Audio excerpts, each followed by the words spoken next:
A broke waitress found Chicago's most feared mafia boss's son bleeding in the snow, and one phone call made him abandon everything. At 1:13 in the morning, Maya Bennett was walking home with $43 in tips, wet shoes, and a hospital bill she could never afford. Then she saw blood staining the alley behind the restaurant. A teenage boy lay between two dumpsters, barely conscious, whispering that the men who hurt him belonged to his own father. What happened next was not just a rescue. It was the beginning of a betrayal powerful enough to ignite a war, destroy a family, and force a ruthless man to face the one thing money and fear could never protect. Stay until the end, because this story reveals how courage can change even the coldest heart. Like the video and comment where you're watching from. 3 days before Maya Bennett found Noah Vale bleeding in that frozen alley, she was sitting beneath the pale lights of an oncology clinic, pretending not to count the seconds between her mother's breaths. The waiting room smelled of disinfectant and burnt coffee. A television mounted near the ceiling played a morning news program with the sound turned low. Outside the tall windows, Chicago traffic crawled beneath a gray February sky. Diane Bennett sat beside her daughter with a knitted blue scarf wrapped around her head. She had always hated scarves. Before the treatments, she wore her dark hair to her shoulders and complained whenever the wind pushed it across her face. Now she adjusted the scarf as though it belonged to someone else. Maya held a paper cup between both hands. The coffee had gone cold nearly an hour earlier, but she kept bringing it toward her mouth whenever she felt her mother watching her. The clinic door opened. Diane Bennett. Maya stood before her mother could move. The doctor's office was too warm. A framed photograph of Lake Michigan hung behind the desk, blue and peaceful beneath a summer sun that felt impossible in the middle of winter. Dr. Helen Morris sat across from them with a tablet in her hands. She did not begin with good morning. That told Maya almost everything. The latest scans show that the tumors have continued to grow, the doctor said. Diane looked at the lake in the photograph. Maya leaned forward. How much? Dr. Morris turned the tablet around. Maya saw Shadow's measurement circles drawn around shapes she did not want to understand. The current treatment is no longer giving us the response we hoped for. Maya heard the words clearly, but her mind separated them from their meaning. What do we use instead? There is a clinical program at Hawthorne Cancer Institute. Their team has been testing a combination therapy for patients with Diane's history. Then send her there. Dr. Morris placed the tablet on the desk. The program requires an independent evaluation. Insurance has declined the referral twice. Maya's fingers tightened around the cold paper cup. How much does the evaluation cost? The doctor hesitated before naming the amount. Diane let out a quiet breath. Maya did not move. The number was larger than 6 months of rent. Larger than every tip she had saved since summer. Larger than the remaining balance on the nursing school loan she still paid, even though she had not entered a classroom in 3 years. When can they see her? Maya asked. Maya Diane said. When Dr. Morris glanced between them. If the payment and records are submitted possibly within 2 weeks. Send me everything. Maya. She turned toward her mother.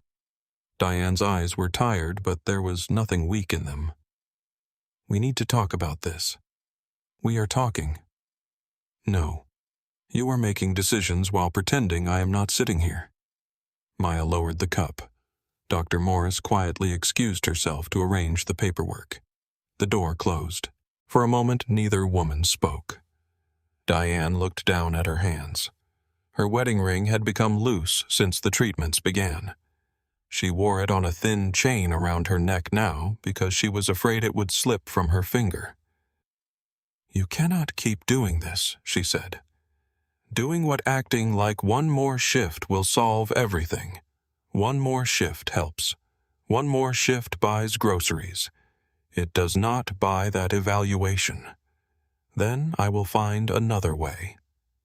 Diane looked at her. That sentence scares me. Maya tried to smile. You raised me to be resourceful. I raised you to have a life. I have one. You sleep 4 hours a night. You eat standing over a kitchen sink. You have not gone on a date since that man at the pharmacy asked whether you wanted paper or plastic. He had kind eyes. He was wearing a wedding ring. That explains why he never called." Diane almost laughed. The sound faded before it fully formed. "You were supposed to finish nursing school," she said. "I can still go back. You have been saying that for 3 years." Maya stared at the floor. 3 years earlier, she had been halfway through her second semester. She knew how to check a pulse, stabilize a neck, recognize respiratory distress, and stay calm when someone else could not. Then Diane found blood where there should not have been any. There were appointments, procedures, missed shifts, unpaid bills, and one tuition deadline Maya could not meet. She told herself she was taking a semester away. The semester became a year. The year became a life measured in prescription refills and restaurant schedules. Diane reached across the space between them and covered Maya's hand. "Do not start selling pieces of yourself to keep me alive." Maya looked up. "I am only using the pieces I do not need. You need sleep. Sleep does not pay medical bills. You need your future. My future is not going anywhere." Diane's eyes softened. "That is what people say before it leaves without them." Dr. Morris returned carrying a folder. Maya took it before her mother could object. Inside were test results, referral documents, and a printed estimate from Hawthorne Cancer Institute. Maya folded the estimate and placed it in her bag beneath a final notice from her landlord. By 6 that evening, she had changed into a black uniform, tied her hair into a neat knot, and entered the Marlowe room through the employee entrance. The restaurant occupied the lower floors of a former bank overlooking the Chicago River. The old vault had been converted into a private dining room. Brass lamps cast warm circles over dark wood tables. Crystal glasses caught the candlelight. Beyond the windows, snow clouds pressed low over the city. People came to the Marlowe room to be seen. Politicians sat beside developers. Athletes celebrated contracts in the corner booths. Married men met women who were not their wives beneath paintings that cost more than Maya's apartment building. The staff treated everyone with the same polished smile, but they knew which guests could complain to a manager and which guests could make the manager disappear. Adrian Vale belonged to the second group. At 7:40, the host touched the small receiver in his ear. Vale party arriving. The room changed before Adrian entered. A bartender replaced a bottle without being asked. 2 servers cleared the central aisle. The manager straightened his jacket and stopped breathing through his mouth. Maya was placing a plate in front of a retired judge when the front doors opened. Evan Brooks entered first. He was tall, broad-shouldered, and quiet in a way that made noise seem unnecessary. His gaze moved across the dining room, pausing at exits, windows, and unfamiliar faces. 2 security men followed him. Then came Adrian Vale. He wore a charcoal coat over a black suit. No tie. No visible weapon. Nothing about him needed decoration. People knew his name even when they pretended not to. The legitimate side of Adrian's empire included restaurants, private security companies, construction firms, and shipping contracts. The other side was discussed only in lowered voices, usually after doors were locked. Maya had served him 4 times. He never raised his voice. He never returned food. He tipped generously, but without performance. That made him more unsettling than the loud men who wanted everyone to notice their power. Noah walked beside him. At 15, he already had his father's dark hair and watchful eyes. But where Adrian carried silence like a weapon, Noah carried it like a weight. He wore an expensive coat-polished shoes and the expression of a boy being escorted to court. Graham Mercer followed them inside. Graham was older than Adrian by several years, with silver beginning at his temples and an easy smile that made him appear harmless until someone noticed that he never stopped watching the room. The manager hurried forward. "Mr. Vale, your usual table is ready." Adrian gave a brief nod. Noah glanced toward the windows. A group of teenagers skated on a temporary rink across the river. They fell into one another laughing as they tried to remain upright. Noah watched until Adrian placed a hand near his shoulder.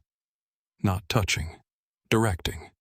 Their table stood beneath a brass clock that had once governed the bank's trading floor. Evan remained close enough to hear every word. The other guards positioned themselves near the entrance and kitchen corridor. Maya collected 4 menus. The manager intercepted her. "I will handle the table. You have 6 other tables." "I know. You also have sweat on your upper lip." He wiped his face. Maya took the menus from him. "They requested me last time. Do not improvise." "I never improvise." He looked toward the Vale table. "You put extra cherries in the boy's drink. He asked for them." "That is improvising. That is hospitality." Maya walked away before he could stop her. Adrian looked up as she approached. "Good evening, Mr. Vale. Miss Bennett." He remembered her name. Maya was not sure whether to be flattered or concerned. She handed menus to Adrian, Noah, and Graham. Evan did not sit. "Would anyone like something to drink?" "Sparkling water," Adrian said. "Bourbon," Graham said. Maya turned to Noah. "What would you like?" He looked at his father before answering. "Whatever he is having." Maya waited. Noah looked back at her. "That was not the question," she said. Graham smiled into his menu. Adrian's expression remained unreadable. Maya lowered her voice. "What do you actually want?" Noah studied her as though he suspected a trap. "A cola. With lemon. Number lime. Number 3 cherries." His mouth moved at one corner. 4. Bold choice. She wrote it down. When she returned with the drinks, Adrian and Graham were discussing a series of transportation contracts connected to the river terminals. Graham moved a folder across the table. "The South Branch warehouses are still underused. If we consolidate the routes, we could reduce costs by 12%. Adrian did not open the folder. Evan reviewed the security impact. "He reviews everything." "That was not my question." Graham's smile thinned. "I sent him the projections." Evan spoke from behind Adrian. "You sent financial projections, not route schedules.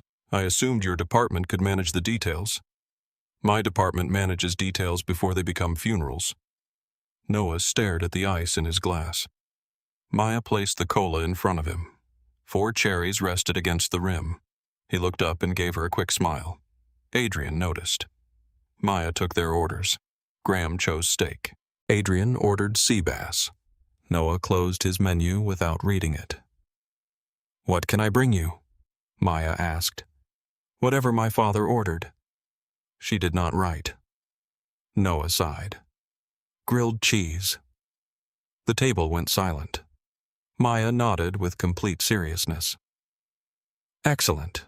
This is not that kind of restaurant," Adrian said. Maya looked toward the kitchen. "They have bread." Adrian's eyes narrowed slightly. "They also have cheese." Graham hid a laugh behind his bourbon. Maya continued. "I believe in them." Noah's smile became real. Adrian leaned back. "No tomato." Noah looked at him. "You hate tomato." "I know." Something passed between them. Small, almost invisible, but warm. Maya wrote the order. Grilled cheese, no tomato. 4 cherries. A man with principles.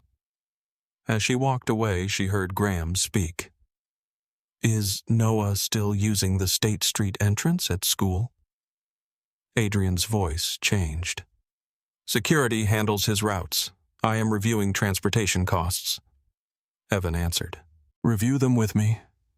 Graham lifted his hands. "I was making conversation." "No," Adrian said. "You were asking a question." The silence that followed had edges. Maya entered the kitchen and placed the order herself. The chef stared at the ticket.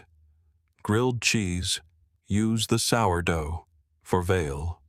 For his son. The chef looked toward the dining room doors. Does Vale know he is learning? 10 minutes later, Maya returned carrying a white plate beneath a silver cover. She placed it in front of Noah and lifted the lid. The sandwich had been cut into triangles. The fries were stacked in a careful tower. A small cup of ketchup sat beside them like an expensive sauce. Noah stared at it. Then he pulled out his phone and took a picture. "You are photographing bread," Adrian said. "I want proof that something normal happened." Adrian looked at the plate. "Eat before it gets cold." Noah took a bite. His shoulders relaxed. While Adrian and Graham continued discussing warehouses, Maya checked on nearby tables. She noticed that Noah ate slowly whenever business was mentioned. She noticed that Graham asked Adrian questions but watched Noah while doing it. She noticed that one of the security guards changed position whenever Graham touched his watch. People often believed observation was a gift. For Maya, it was a habit formed during years of measuring her mother's pain by the way she breathed before admitting it. Halfway through dinner, Graham left the table to take a call. He found Maya near the service station polishing water spots from a glass. "He likes you," Graham said. Maya did not look up. "He likes grilled cheese." Noah does not usually speak to strangers. I am his waitress. In Adrian's world, those can become the same thing. Maya set the glass down. "Is there something you need, Mr. Mercer?"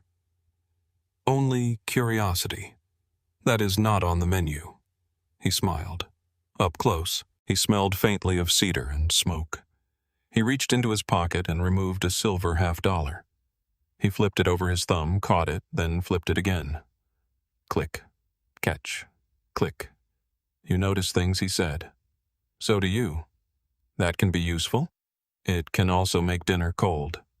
She gestured toward his table. Graham caught the coin and closed his fist around it. "You should be careful what you see in this room." Maya met his eyes. "You should be careful what you do where waitresses are listening." For 1 second, his smile disappeared. Then he returned to the table. The dinner ended shortly after 9. Adrian signed the check. Noah finished the last cherry in his glass. As they crossed the lobby, a man in a wool coat stepped from behind a marble column holding a camera. "Adrian, is it true Claire knew about the federal investigation before she died?"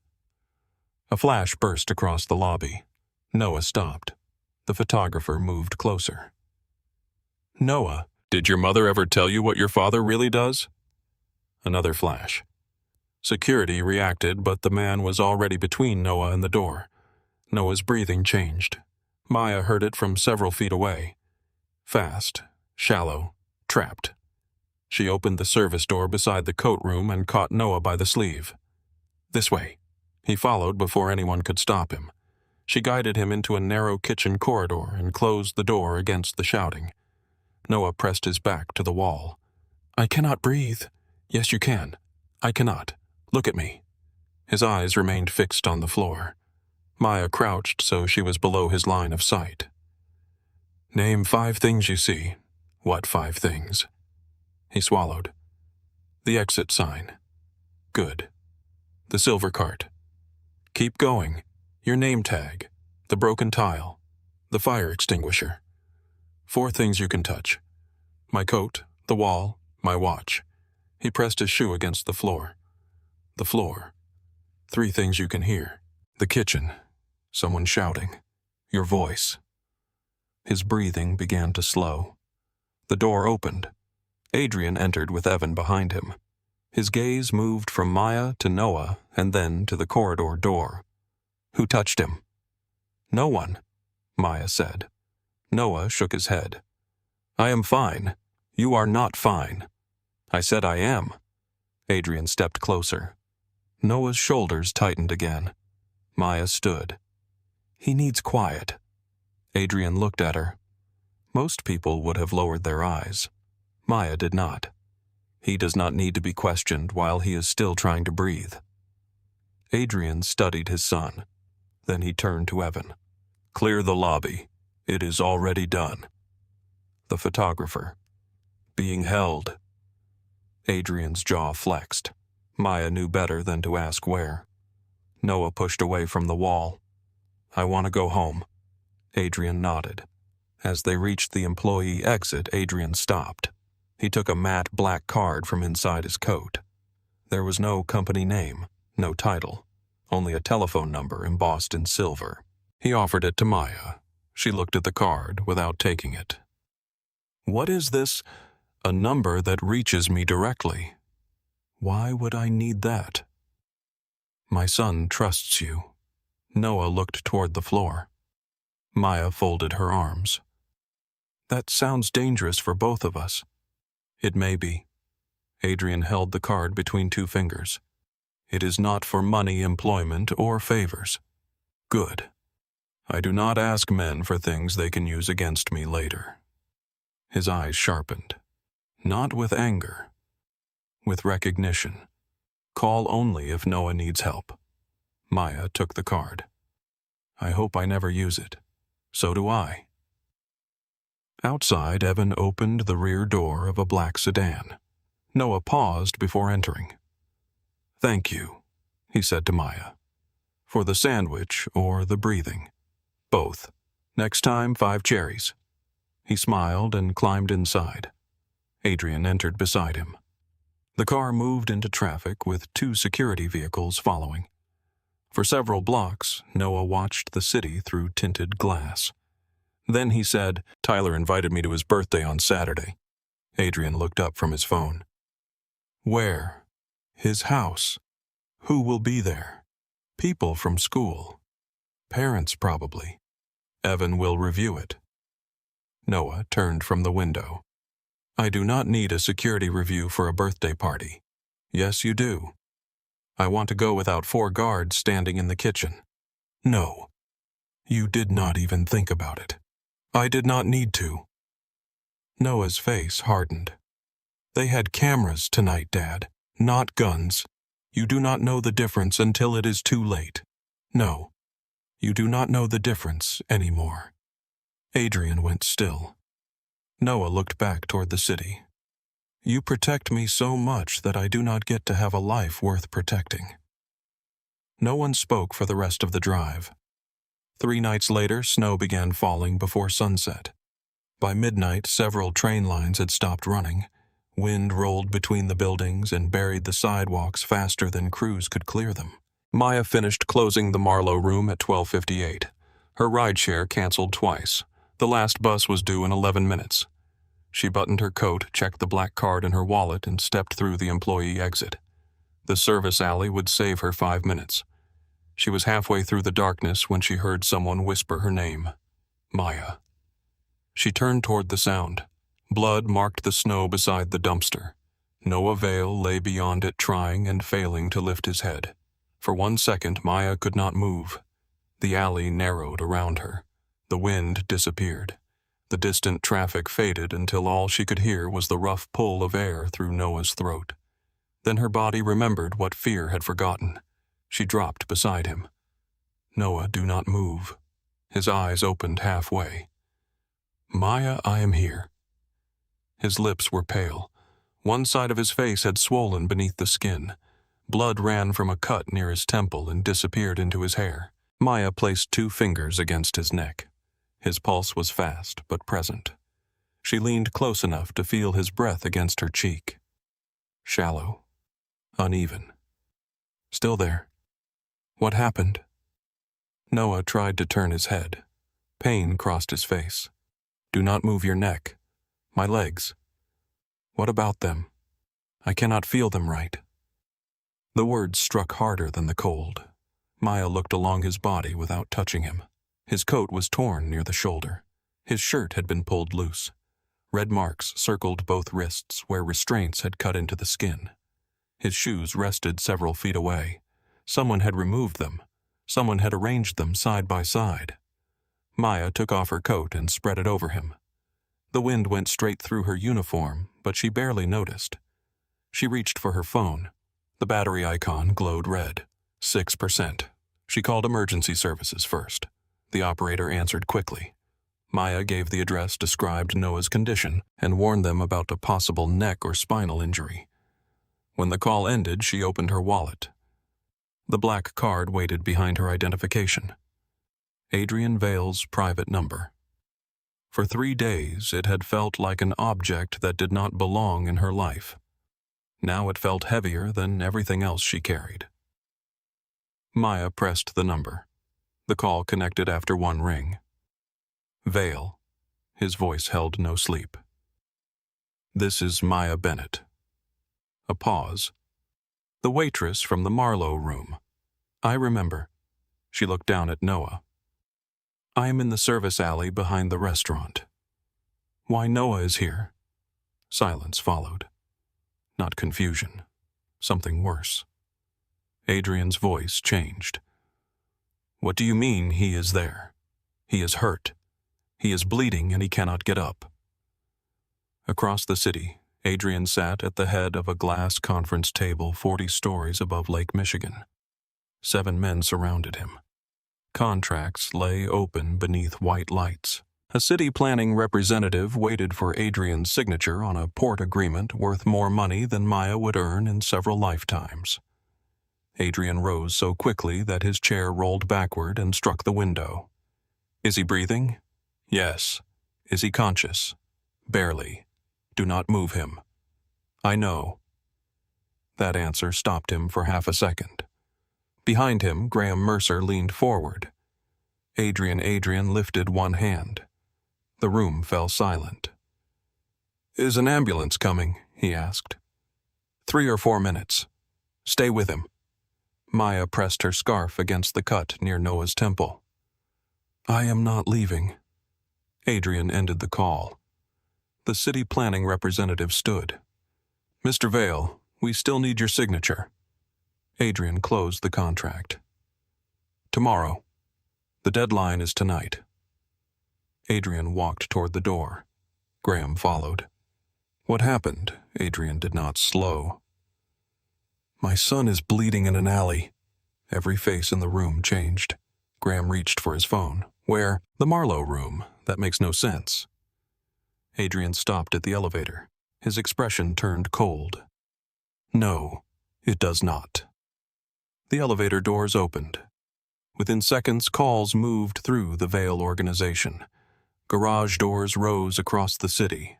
Men abandoned restaurants, private clubs, and meetings. Engines started beneath apartment buildings and warehouses. Evan Brooks reached Adrian's vehicle first. "What do we know?" "Nothing."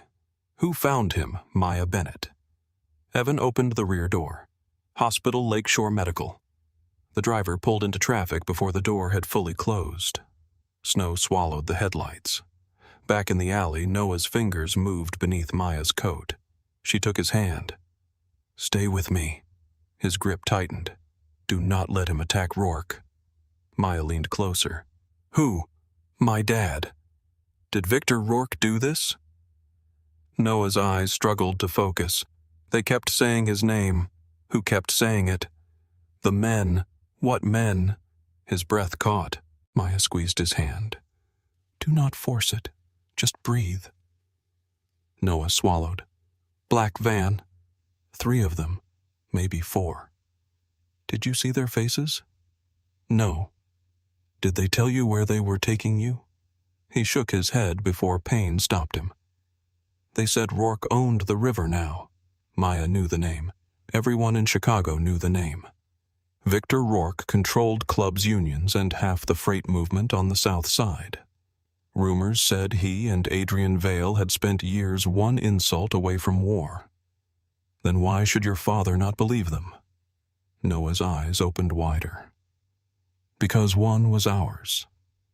A cold deeper than the snow moved through Maya. "What do you mean, ours? Crown. What crown? Black crown." Inside his sleeve. Maya had seen the symbol before. Not clearly, not close enough to study. She remembered it on the wrist of a man who once accompanied Adrian into the restaurant. A small black crown inked beneath the cuff. One of the servers had whispered that only Vale's closest men carried it. Noah's grip weakened. He kept clicking something. What? A coin. His eyes closed. Noah. He did not respond. Maya touched his neck again. Pulse. Breath. Still there. Red light washed across the alley walls. The first vehicle arrived before the ambulance. A black sport utility vehicle stopped sideways near the entrance. Evan stepped out with 2 armed men. Another vehicle blocked the far end. Then Adrian appeared.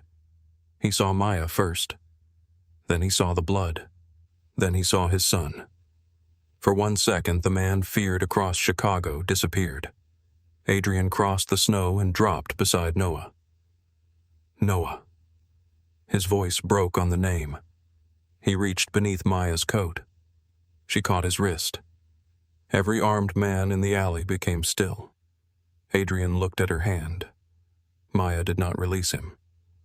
Do not move his neck. That is my son. I know. He is freezing. The ambulance is almost here. Adrian's eyes moved over Noah's face. What happened? He may have a spinal injury. His legs feel numb. His pulse is fast. He lost consciousness less than a minute ago. Adrian looked back at her. Tell me what to do. The words were quiet. Maya released his wrist. Keep talking to him. Do not shake him. Do not lift him. Adrian placed one hand beside Noah's face without touching the wound.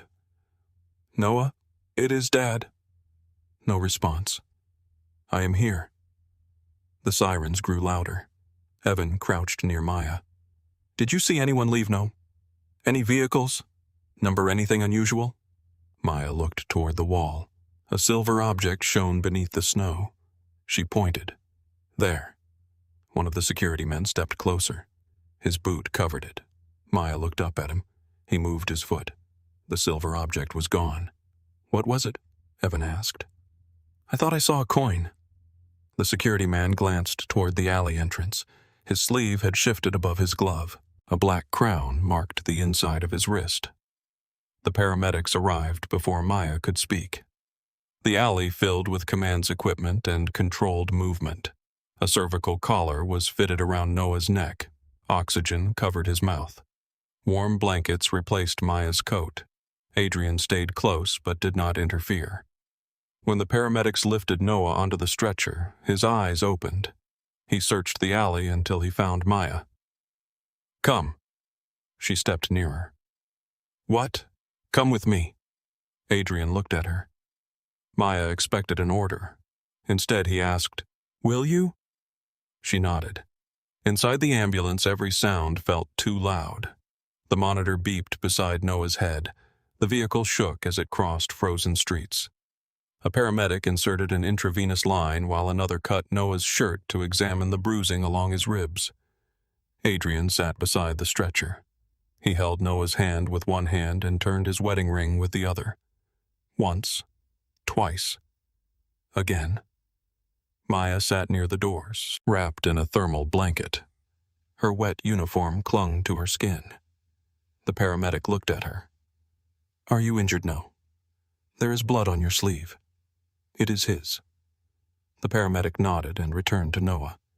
Adrian did not look away from his son. What did he say to you? Maya hesitated. He said the men mentioned Victor Rourke. Adrian's jaw tightened. He also said one of them wore a black crown. Adrian looked up. The fear in his face vanished beneath something colder. Are you certain that is what he said? Evan's voice came through the ambulance radio. Mr. Vale, we are moving all Crown members into secure contact. Adrian reached for the radio. No one leaves the city. Maya watched him. You are already treating them as guilty. One of them touched my son. One of them may have. Adrian's eyes met hers. In my world, hesitation gets people buried. In a hospital, it gets people diagnosed correctly. This is not a hospital. It will be in 3 minutes. He looked back at Noah. The argument ended there. Lakeshore Medical Center was ready when they arrived. Security officers cleared the emergency entrance. Adrian's men spread through the corridors. Doctors surrounded Noah before the stretcher stopped moving. Maya followed until a nurse blocked her. Family only. Adrian turned. She comes. The nurse looked at him, then at Maya. Maya shook her head. Let them work. Adrian's attention returned to the trauma room. The doors closed between him and his son. He stood perfectly still. Maya had seen people collapse after bad news. She had seen them cry, shout, bargain, and pray. Adrian did none of those things. He stared through the glass as though force alone could keep Noah alive. Evan approached. The house is secure. School route records are being checked. Every driver is being detained for questioning. Adrian did not answer. The Crown members are being located. All 7-6. Adrian turned. Who is missing Cole Ramsey? Maya remembered the security man in the alley, the one whose boot covered the coin. Was Cole there tonight? Evan looked at her. At the alley? Yes. No. Cole was assigned to the Gold Coast residence. Maya felt the room shift around her. I saw a man with the tattoo. All senior security members wear it. He stepped on something in the snow. What? A silver coin. Evan looked toward Adrian. Adrian's face became unreadable. Before either man could speak, the trauma room door opened. A doctor stepped out, Mr. Vale. Adrian moved toward him. Your son has a concussion, 3 bruised ribs and severe hypothermia. We also found nerve compression consistent with prolonged restraint. His legs. The initial imaging does not show a spinal fracture. Adrian breathed once. It was the first full breath Maya had seen him take. Will he walk? We believe the weakness is temporary, but we need further testing. I want the best specialist in the country. We have an excellent neurological team here. I did not ask what you have. The doctor's expression tightened. Maya stepped closer. They are helping him. Adrian did not look at her. I need certainty. You cannot threaten certainty into existence. His gaze shifted toward her. This is my son. That is why you are not thinking clearly. Evan lowered his eyes. The doctor waited. For a moment, Maya thought Adrian might order everyone from the floor. Instead, he looked through the glass. Give them whatever they need. The doctor nodded. We will transfer him to intensive care for observation. Adrian stepped back. Keep me informed. When the doctor left, Adrian turned to Evan. No one enters this floor without clearance. Maya folded the thermal blanket around herself. That includes doctors, nurses, anyone carrying a silver coin? Evan looked at her again. Adrian heard the question. What did the coin look like? I only saw part of it. Old or new? Old. Color silver. Graham Mercer arrived before Maya could say more. Snow covered the shoulders of his coat. He moved toward Adrian with practiced urgency. Is Noah alive? Yes. Can he walk? We do not know. Graham looked through the glass. His face showed concern, but Maya watched his hands. No coin. No nervous movement. Nothing. Rourke did this, Graham said. Adrian remained silent. They want the river terminals.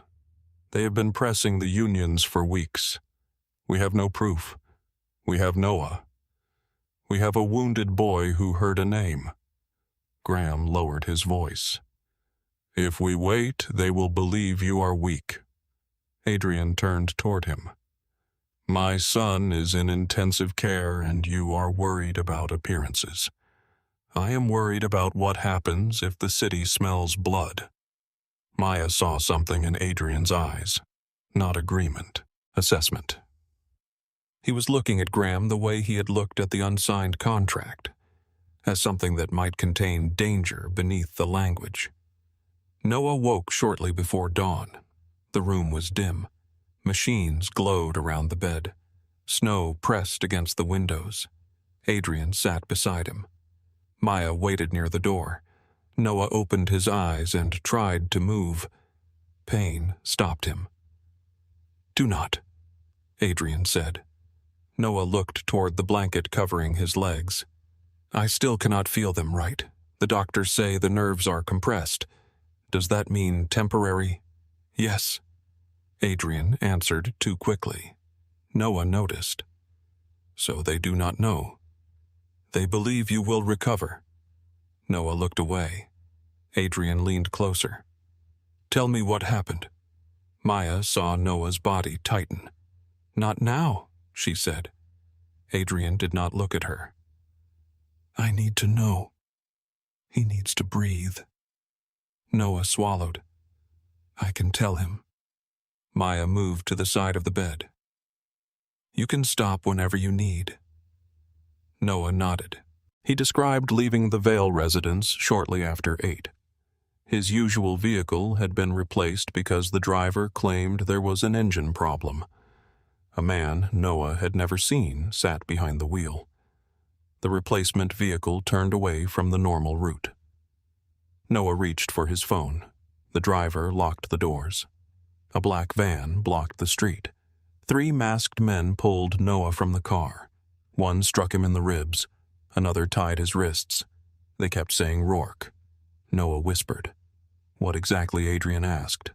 "Rourke owns the river now. Rourke sends his regards. Your father should have stayed out of the south side." The phrases sounded too clean, too arranged. Maya exchanged a look with Evan. "They wanted you to remember the name," she said. Noah nodded.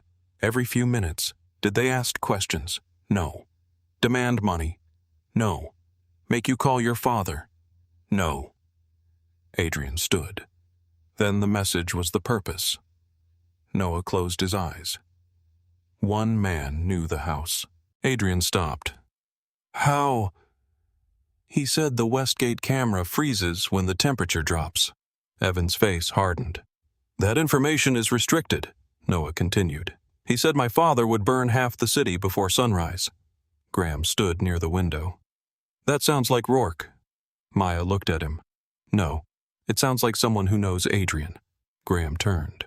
"Everyone knows Adrian. Not everyone knows what he does when he is afraid." The room became quiet. Adrian looked toward Noah. "Why did they leave you at the Marlowe room? I do not know. Did they say Maya's name? No. Did they mention the restaurant?" Noah shook his head. Maya asked, "Do you remember being placed in the alley?" "Some of it. Did they throw you from the van?" "I do not think so." "How did they move you?" "One held my shoulders. One held my legs." Adrian's eyes narrowed. Maya continued. "Did they leave your coat on?" "Yes." "Did they cut the restraints?" Noah looked at his wrists. "I think so. Did they put anything under your head, a coat? Maybe mine." Maya turned toward Adrian. "They did not abandon him." His expression hardened. "They beat him and left him in the snow." "Yes." "They could have killed him." "Yes." "Then choose your words carefully." "I am." Maya walked to the table where Evan had placed photographs from the alley. She spread them beneath the light. Noah was placed on his side. That reduced the chance of choking if he lost consciousness. Adrian looked at the photographs. His coat was folded beneath his head. His restraints were cut. His shoes were removed and set where someone could see them. He was left near the employee exit on a night when the restaurant closed late. Graham crossed his arms. "You think that was kindness? No." Maya looked at him. "I think it was design." Adrian's gaze moved from one photograph to another. "They wanted him found." "Yes. Alive. Long enough." Noah looked at his father. "They wanted you angry." Adrian said nothing. Maya watched understanding settle over him. Noah had not been the real target. Adrian's reaction had been. Evan's phone vibrated. He answered, listened, then moved toward Adrian. The cameras at the residence did not fail. "What happened?" A 12-minute loop replaced the live feed. "Who authorized it?" "We are tracing the account." Graham stepped forward. Operations can access surveillance maintenance. Adrian looked at him. Your department, along with security. Evan's voice remained calm. The authorization came through an operations account. Graham's expression did not change. Then someone stole credentials. Maybe. Evan slipped the phone into his pocket. We are checking every login. Adrian walked toward the window. Snow had begun to soften over the city. Bring me every person with access, Graham said. We should strike Rourke before he has time to move. Adrian turned. No one moves until I say so. He will see that as weakness. He can see whatever keeps him alive. Graham's jaw tightened. Maya noticed. It lasted less than a second. Then the concern returned. By morning, the doctors confirmed that Noah's spinal cord was intact. The numbness came from pressure on the nerves and exposure to cold. Recovery could take days or weeks, but they expected him to walk again. Adrian remained beside the bed. Maya stood near the elevators ready to leave. Her hands had begun to shake now that there was nothing left to do. Evan approached with her coat. It had been placed inside a plastic evidence bag. You cannot wear this yet. That was my only winter coat. I will replace it. No, it is evidence. I heard you. He studied her. You do not like accepting help. I do not like the price showing up later. Not every favor has a price. In my neighborhood, that is usually how the sentence begins. Evan handed her a dark wool coat from the security office. Borrow it. She hesitated, then took it. As she put it on, Adrian appeared at the end of the hall. He looked exhausted, though nothing else about him had softened. My driver will take you home. I can call a car. No. Maya looked toward Noah's room. Do not turn this into another order. Adrian stopped several feet away. Someone inside my organization may have known where Noah would be found. I know. You found him. I know that too. That makes you part of the evidence. Is that what I am now? His eyes held hers. No. The answer came too quickly to be calculated. Maya looked away first. One driver, she said. No convoy. Adrian nodded. One driver. The apartment building on West Addison looked smaller after the hospital. Maya climbed 3 flights because the elevator had been broken since December. The borrowed coat smelled faintly of cedar. Her key entered the lock without resistance. The door was already open. Maya froze. Inside the apartment was dark. She reached for her phone. 3% battery. She stepped backward, but the stairwell door below clicked shut. Someone had entered the building. Maya pushed the apartment door wider. Nothing appeared disturbed. The old sofa remained against the wall. Diane's medicine sat in a plastic container on the kitchen table. The cash Maya hid behind the flour tin was untouched. Then she saw the bed. The black card Adrian had given her rested in the center of the blanket. Maya had kept it in her wallet all night. She reached for the wallet. The card was gone. Beside it lay a folded piece of paper. Maya opened it. You found the boy. Forget the men. A floorboard moved outside. She turned. A shadow crossed the narrow space beneath the door. Maya ran into the hallway. The stairwell door slammed 1 floor below. She reached the railing in time to see a dark coat disappear around the landing. Stop. Footsteps struck the stairs. Maya followed 2 steps before instinct stopped her. The person below might not be alone. She returned to the apartment and locked the door. Her hands were shaking when she called Adrian. He answered after the first ring. They were inside my apartment. His voice became still. Where are you inside? Is anyone with you? No. Where is your mother at the hospital for an overnight infusion? Lock the door. It is locked. Move away from the windows. Maya looked at the note in her hand. They left a message. What does it say? You found the boy. Forget the men. Silence. Then she heard Adrian speaking to someone away from the phone. "Evan, send the nearest team to West Addison." Maya closed her eyes. "No convoy. This is not a negotiation. They want you reacting without thinking. They entered your home. That is exactly why you need to think." His breathing changed, the controlled breath of a man holding violence behind his teeth. "Do not leave the apartment," he said. "You told me this number was not for favors. This is not a favor." "What is it?" Adrian's answer came quietly. "A declaration against someone who entered the wrong home." Maya looked through the blinds. A black vehicle stopped beneath the streetlight. 2 men stepped out. No Adrian. Her hand tightened around the phone. That is what they want. For the first time, she used his first name. "Listen to me. Noah was left alive because they wanted your anger. Someone entered my apartment because they want more of it." Adrian said nothing. Maya continued. "If you start tearing through the city tonight, you will finish the plan they began."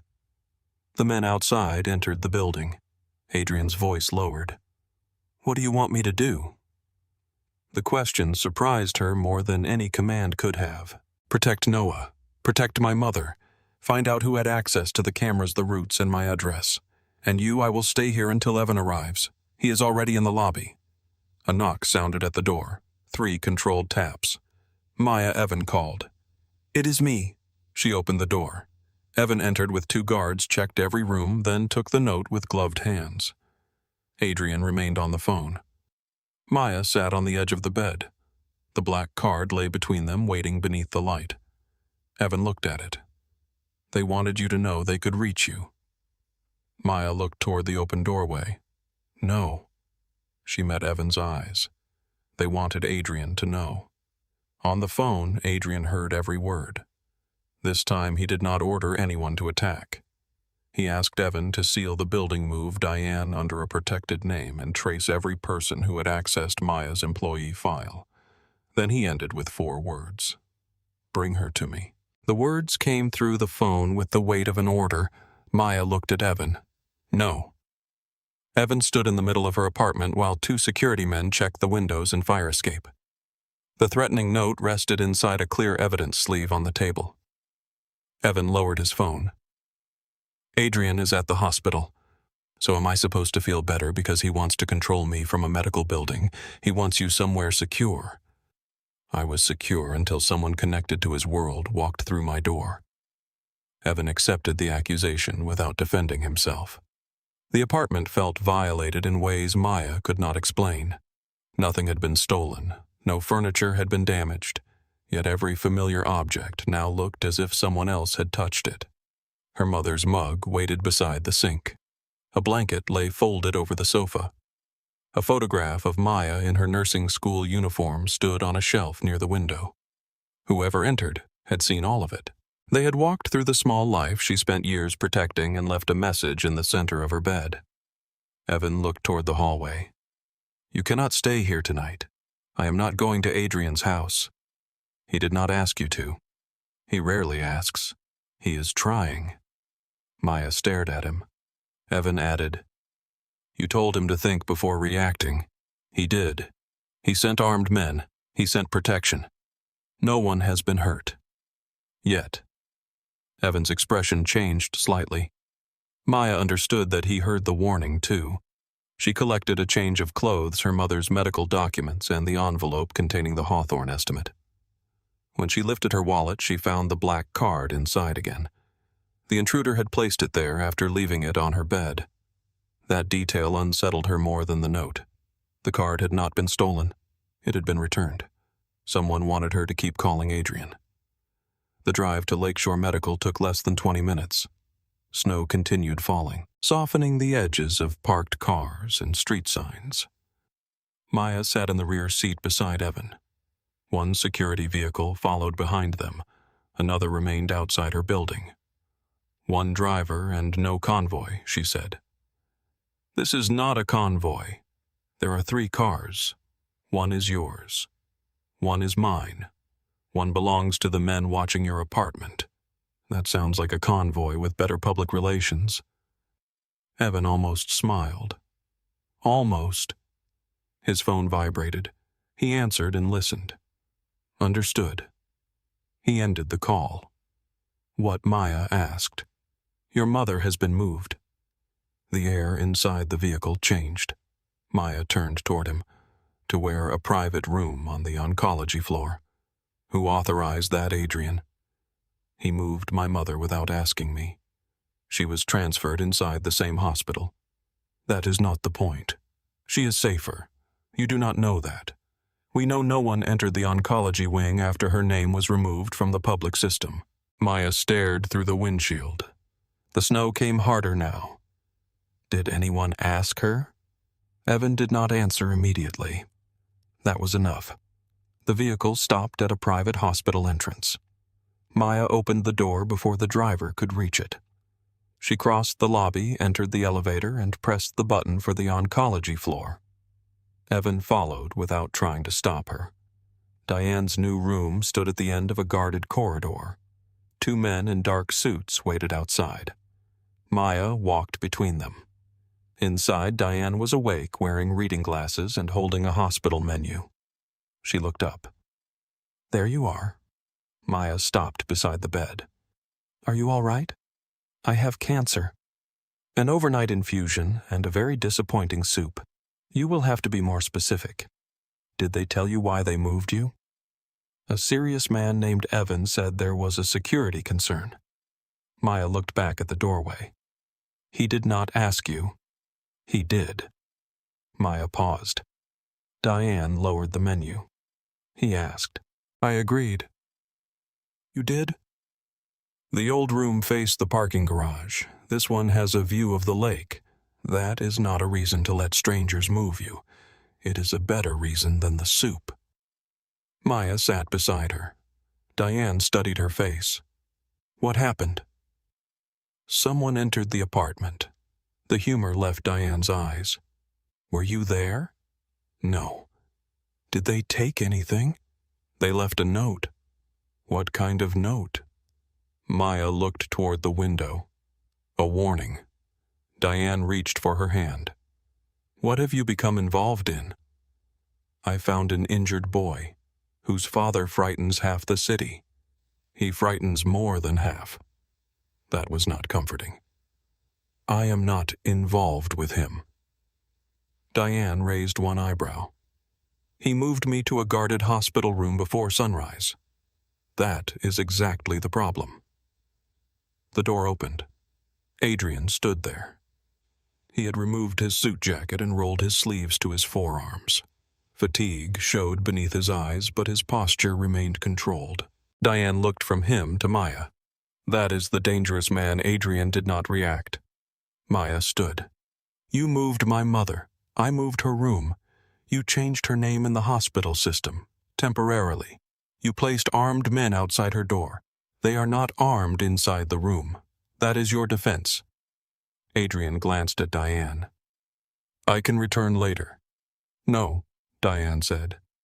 I would rather hear this now. Maya turned toward her mother. You need rest. I have been resting for 6 hours. It is highly overrated. Adrian remained near the door. Maya faced him again. You do not get to rearrange my life every time you are afraid. His expression hardened. Someone entered your apartment. That does not make my choices yours. It makes your mother vulnerable, and that terrifies you, so you start controlling everything. Adrian stepped into the room. That keeps people alive. Maya's anger moved faster than caution. Did it keep Noah safe? Silence fell. Evan looked toward the floor. Diane closed her eyes briefly. The words remained between Maya and Adrian too cruel to take back. Adrian's face did not change, but something behind it did. He looked toward the corridor where his son slept 1 floor above them. No, he said. It did not. Maya felt the weight of what she had done. She had used his greatest fear because she knew it would hurt. Her anger weakened, but she did not surrender the point. I am sorry I said it that way. Were you wrong? No. Then do not apologize for the truth. Diane watched both of them. Adrian continued. One driver for you. 2 guards outside this floor. No one enters your apartment without your approval. Maya folded her arms. And my mother decides who enters this room. Adrian looked at Diane. Diane smiled faintly. I like him better when he's negotiating. Adrian gave a small nod. Mrs. Bennett controls the room. Diane, she said. Diane. Maya looked at him. It was not everything she wanted. It was a compromise. She had the feeling Adrian Vale did not make many of those. Noah remained asleep when Maya entered his room. The swelling around his face had worsened. A monitor measured his heart rate in quiet green lines. One hand rested above the blanket. Adrian stood near the window. You should sleep, Maya said. So should you. I am not the one who has been awake for 30 hours. You are close. She sat beside Noah. Has he moved his legs a little? That is good. The doctor said it could still take weeks. He also said the nerves are intact. Adrian turned his wedding ring. Maya watched the movement. You do that when you cannot control something. His fingers stopped. Do what? Turn the ring. He looked down at his hand. For a moment she expected him to deny it.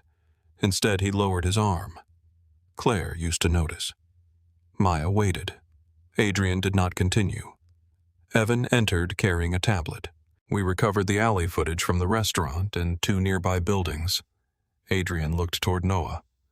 Conference room. Maya rose. Evan hesitated. You should see it too. Adrian's eyes moved to him. She found the scene before anyone disturbed it, Evan said. She may notice something we missed. The hospital conference room had no windows. A long table filled most of the space. Evan placed the tablet in front of Maya. The first video showed the service alley from a camera above the kitchen exit. Snow blurred the image, but the outline of a black van appeared at 12:46. It entered without headlights. The vehicle stopped near the far wall. 2 masked men stepped out. One opened the rear door. Together they lifted Noah from inside. Maya leaned closer. The men did not drop him. One supported his shoulders, the other held beneath his knees. They carried him through the snow and placed him beside the dumpsters. The first man removed Noah's shoes. The second folded his coat beneath his head. Then both men walked away. The van remained still for another 20 seconds. There is a third person driving, Maya said. Yes, Evan replied. Why did they wait? Adrian stood behind her. To confirm someone was coming. Evan changed the angle. A second camera showed the alley entrance from across the street. A restaurant employee appeared near the door, stepped outside to empty a bag, then returned inside. The van moved only after the employee saw the blood trail. They needed a witness, Maya said. They needed Noah found. Adrian replied. Evan replayed the image. One masked man crossed behind the van. His right leg dragged slightly before he corrected his step. Maya lifted a hand. Stop. The frame froze. Play the last 5 seconds again. Evan replayed it. The man stepped down with his left leg, then pulled the right one through with a slight outward turn. Maya watched it 3 times.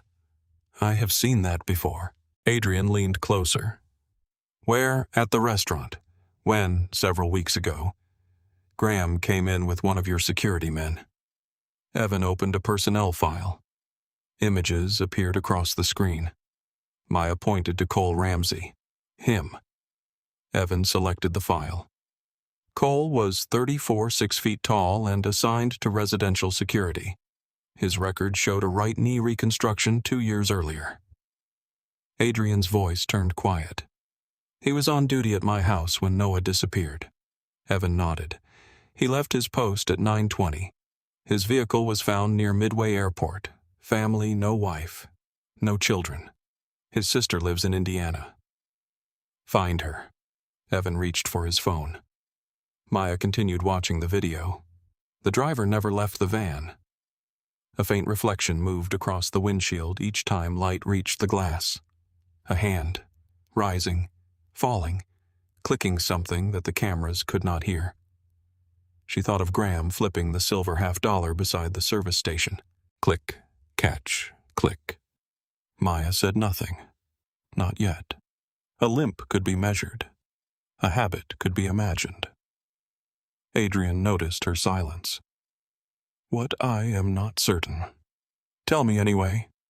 The driver keeps moving one hand. Evan enlarged the image. The quality broke into blocks of gray and black. It could be a phone, he said, or a coin. Adrian's attention sharpened. Maya looked at him. Does Graham carry one? Neither Adrian nor Evan answered. That answer was worse than confirmation. The conference room door opened. A nurse entered. Noah is awake. Adrian left immediately. Maya remained with Evan. Why does Graham have that coin? Evan closed the video. It belonged to Adrian's wife, Claire. She gave it to Graham after he saved Adrian's life during an ambush. He has carried it ever since. That does not prove he was driving. No. But it matters. It matters enough that you should not mention it outside this room. Maya looked toward the closed door. Does Adrian trust him? Adrian built half his organization with Graham. That was not my question. Evan met her eyes. He trusts very few people. Is Graham one of them? He was. By noon, Adrian had arranged a meeting with Victor Rourke. Evan objected. The city is waiting for one of you to move. That is why we meet before someone moves for us. Neutral ground. The old freight terminal. His territory. Not anymore. Maya stood near Noah's bed while the men spoke in the hallway. You are going to meet Rourke? She asked. Adrian looked at her. Yes. Armed. I do not attend meetings unarmed. With how many men enough? That sounds like the beginning of the exact war they planned. It is a conversation. Do your conversations usually involve rifles, only the important ones? Noah looked between them. Do not attack him, he said. Adrian entered the room. I am not going there to attack him. Promise. Adrian paused. A promise to Noah carried more weight than an assurance to anyone else. I promise I will listen before I decide. Noah did not look satisfied. Maya said, That is probably the most honest promise you are getting. Adrian gave her a look. She did not lower her eyes. The abandoned freight terminal stood beside the river, beneath rusted steel beams. Snow collected along the loading platforms. Old tracks disappeared beneath the white ground. Adrian arrived with Evan and 4 men. Victor Rourke waited at the center of the building with an equal number. He was tall, broad, and older than Adrian. A pale scar crossed his jaw.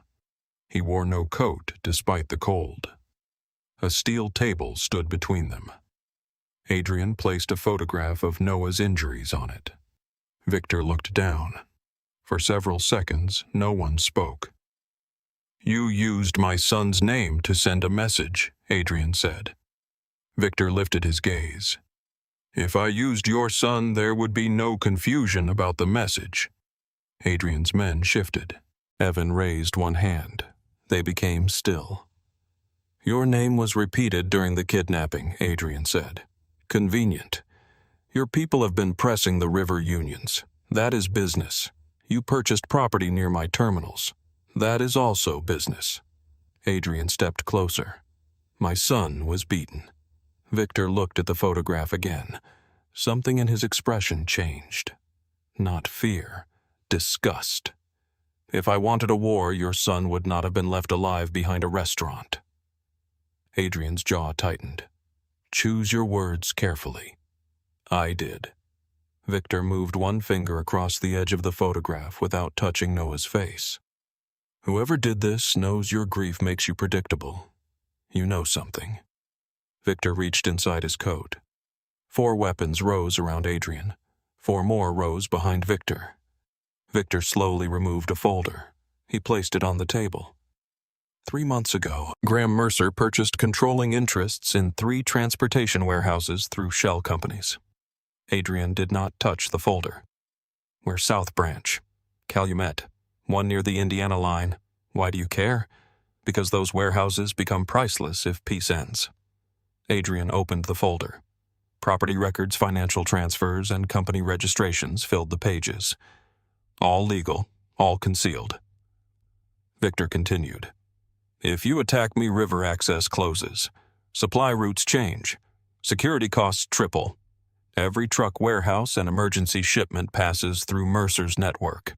You are accusing my chief operations officer. I am describing his investments.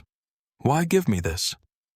Victor looked toward the snow beyond the open terminal doors. Because I prefer a dangerous neighbor to a stupid war. Adrian closed the folder. Victor added, The enemy who knows where your son sleeps is not standing across the river. The men remained facing one another. Then Adrian took the photographs and walked away. No threats were exchanged. No shots were fired. That restraint felt more dangerous than violence. Late that evening, Maya found Adrian alone in the hospital cafeteria. The room was nearly empty. A vending machine hummed against one wall. Snow moved beyond the windows in soft circles beneath the parking lot lights. Adrian sat at a table with a cup of coffee in front of him. He had not touched it. Maya carried 2 packets of sugar and sat across from him. You keep buying drinks you do not consume. I dislike hospital coffee. Then stop buying it. It gives my hands something to do. He turned the wedding ring again. Maya placed the sugar packets beside his cup. You are doing it now. Adrian looked down. My wife gave me this ring 20 years ago. You married young. Too young, according to everyone except Claire. What did she think? That everyone else lacked imagination. A faint warmth entered his voice. Maya waited without pressing him. Adrian looked through the window. Claire had lymphoma. Maya's attention shifted. When? 5 years ago. I am sorry. I had the best doctors, private treatment, experimental programs. I moved specialists across the country when she was too weak to travel. His hand closed around the ring. None of it mattered. The cafeteria seemed quieter. Maya thought of Diane sleeping 1 floor below. My mother's treatment stopped working. Adrian looked at her. There is another program at Hawthorne, but the evaluation is not covered. How much? That was not a request. I know. Then do not make it one. Adrian leaned back. The Claire Vale Foundation funds oncology evaluations. Maya studied him. Your foundation. Claire's. Does it take money from your businesses? It has an independent board and audited accounts. You know that is not what I am asking. Yes. He held her gaze. The foundation does not accept money from any business that cannot survive public scrutiny. Maya looked at the coffee. Can it get my mother into Hawthorne? It can submit her case for review. And what would I owe you? Nothing. Men like you do not believe in nothing. Then let an attorney put nothing in writing. She looked up. He was serious. No gifts, Maya said. No gifts. No job. No job. No expectation that I answer when you call. Adrian's mouth moved slightly. That may be difficult. It is required. Then it will be written. Maya reached for one of the sugar packets. Adrian reached at the same time. Their fingers came close. He withdrew his hand first. The movement was small, almost invisible. He did not take what she had not offered. Maya placed the sugar beside him. You can have it. I do not use sugar. Then why did you reach for it? I was distracted. By hospital coffee. His eyes held hers. No. The air shifted between them. Maya looked toward the window before the silence could become something neither of them was ready to name. I should not have said what I said about Noah. Adrian did not pretend to misunderstand. You were angry. That does not excuse it. No. She looked back at him. You could make this easier. I have never been good at easy. That might be the most believable thing you have said. For a moment, he almost smiled. The cafeteria door opened. Graham entered. He stopped when he saw Maya sitting across from Adrian. His expression recovered quickly. Victor is moving men near the river. Adrian remained seated. How many enough to be a warning, or enough to protect himself from us? Graham looked at Maya. This is an internal matter. Adrian's voice cooled. Then speak carefully. Graham placed both hands on the table. The city thinks Rourke attacked your son. Every hour you do nothing makes you look weaker. I do not make decisions for the city. You used to understand that fear must be fed. Adrian looked at him. And you seem unusually hungry. Graham straightened. I am trying to protect what we built. No. You are trying to decide how I protect it. Someone has to. The words left his mouth before caution could stop them. Maya saw Adrian register them. Graham stepped back. Cole is missing. Rourke is mobilizing. Your son is in a hospital. This is not the time to doubt the people who stood beside you. Adrian rose. It is exactly the time.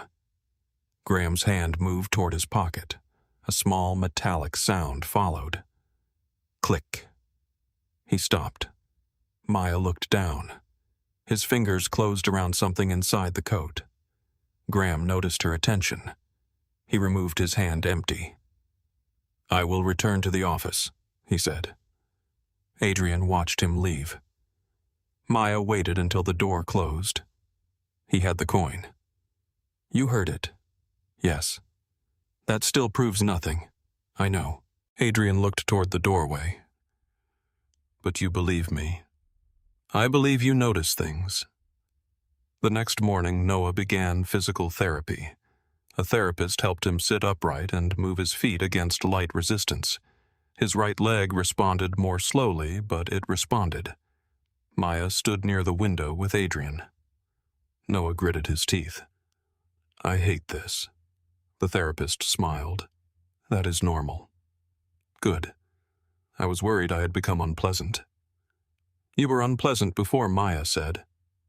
Noah looked at her. That helps. The therapist placed a pen on the table. She clicked it while recording his progress.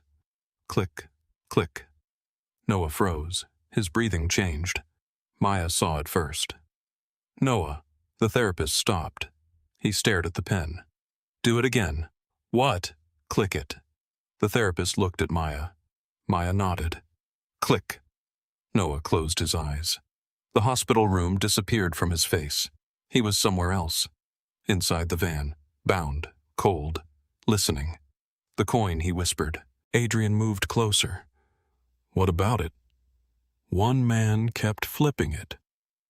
We know. No. Noah opened his eyes. He said something. What Noah pressed both hands against the bed. The boy is the match. His father will bring the gasoline. Adrian's face changed. Maya asked, Have you heard that before? Noah nodded. Graham said it. When? At the house. Months ago. He was talking about a strike near the docks. He said workers were the match and the companies would bring the gasoline. Adrian turned toward Evan. Bring him in. Evan remained still. There is more. He held a clear evidence bag. Inside was a silver $50. A small scratch crossed one side in the shape of the letter C. Maya recognized the dull shine beneath the plastic. The alley, she said. Evan nodded. It was recovered near the wall after the snow melted. Adrian took the bag. For the first time, his hand shook. Claire marked it herself. Noah stared at the coin. Adrian looked toward the city beyond the window. Then he gave Evan the order. "Bring every man with the crown to the lake house." Evan did not ask whether Adrian was certain. He took out his phone and stepped into the hallway. Noah watched his father through the pale hospital light. The silver coin remained inside the evidence bag, resting against Adrian's palm. Claire's initial was still visible across its surface. Maya stood beside the therapy table. "What happens at the lake house?" Adrian looked at the coin. "Questions. And if you do not like the answers." His eyes rose to hers. "Then the men who lied to me will understand the cost." Noah shifted on the bed. "Dad." Adrian turned immediately. "Graham was there when Mom was sick." "I know. He came to the hospital. He stayed at the house. He brought food when you forgot to eat. I remember." Noah looked toward the coin. "Maybe someone stole it." Maya heard the hope beneath his voice. This was not only about identifying the person who ordered the kidnapping. Noah was trying to protect a piece of his childhood from becoming another lie. Adrian walked back to the bed. "We will listen to everything before deciding." Noah studied him. "You promised you would listen before deciding about Rourke. I kept that promise. Make it again." Adrian glanced at Maya. She said nothing. This promise had to belong to the two of them. Adrian looked at his son. "I promise I will hear the truth before I act." Noah nodded, but his face remained tense. Evan returned. "The 7 Crown members have been contacted. 6 are on their way. And Graham?" "His assistant says he left the office 20 minutes ago. Track his vehicle. It is already being tracked." Adrian handed Evan the coin. "Do not let him know we have it." Evan placed the evidence bag inside his coat. "What about Cole?" "We find him before the meeting. I have teams at both airports, the train stations, and his sister's house." Adrian looked through the hospital window at the snow-covered city. "He will not use his own name." "No. He will use someone Graham controls." Evan's expression sharpened. "I will check the private freight terminals." Adrian nodded. Maya moved closer to the bed. Noah should not be left alone. "He will not be." "That is not what I mean." Adrian looked at her. "He needs someone he trusts, not 6 men watching the door." Noah glanced toward her. "I trust Evan." Evan stopped near the doorway. It was the first time Maya had seen emotion break through his controlled expression. Adrian considered his son's words. Then he said, "Evan stays with Noah." Evan looked at him. "You need me at the lake house. I need my son to know that someone he trusts is beside him. I can send another team." "No." The answer was firm but not cold. Adrian continued, "You stay." Evan nodded. "I will coordinate from here." Adrian turned toward Maya. "You're coming with me." It sounded like an order. Maya folded her arms. "Try again." The room went quiet. Noah looked down to hide the beginning of a smile. Adrian took a measured breath. "You recognized Cole's injury. You saw how Noah was positioned. You noticed Graham's habits before any of us questioned him. That does not explain why I need to stand in a room full of armed men. You see what people reveal when they think no one is watching. And you want me to watch." "Yes." Maya looked toward Noah. He was frightened, though he was trying not to show it.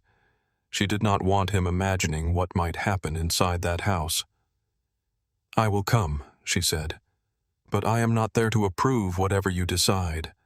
I would never make that mistake." 2 hours later, a dark sedan carried Maya and Adrian north along Lake Michigan. Snow covered the road in thin silver sheets.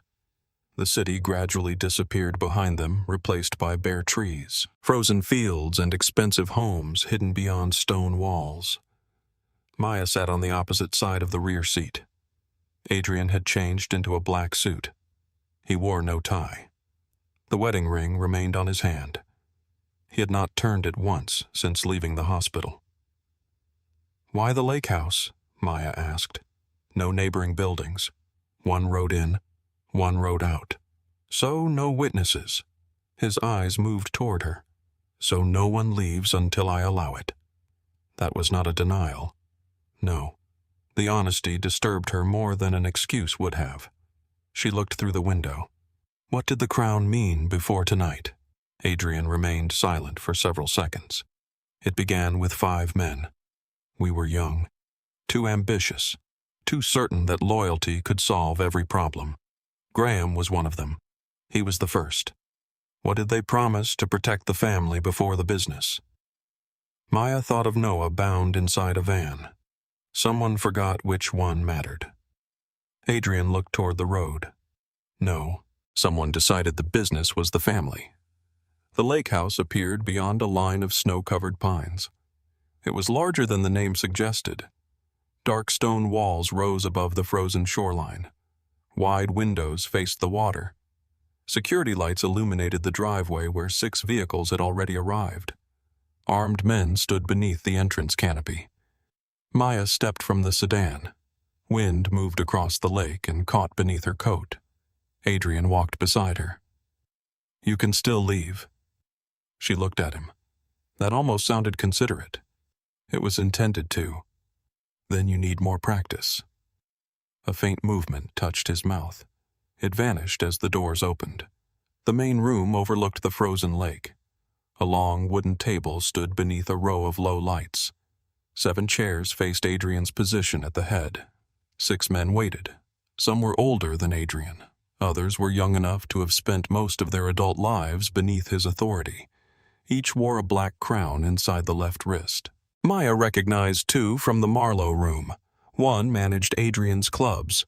Another oversaw construction contracts. The others controlled security finances and political relationships. Graham's chair was empty. The men looked at Maya, then quickly looked away.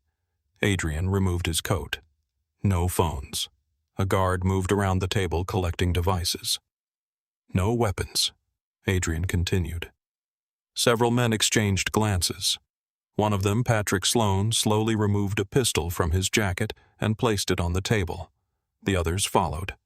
Maya counted 8 guns, 3 knives, and 1 compact weapon hidden inside an ankle holster. No one complained. That told her more about Adrian's authority than anything she had heard in the restaurant. Patrick looked toward the empty chair. "Where is Graham?" Adrian remained standing. "On his way." "What is this about my son?" The room changed. Some men looked genuinely concerned. One looked afraid. Maya watched their hands. A man named Samuel Price pressed his thumb into the side of his index finger. Patrick leaned back and crossed his arms. Anthony Bell looked toward the exits. None of them reached for a missing coin. Headlights crossed the windows.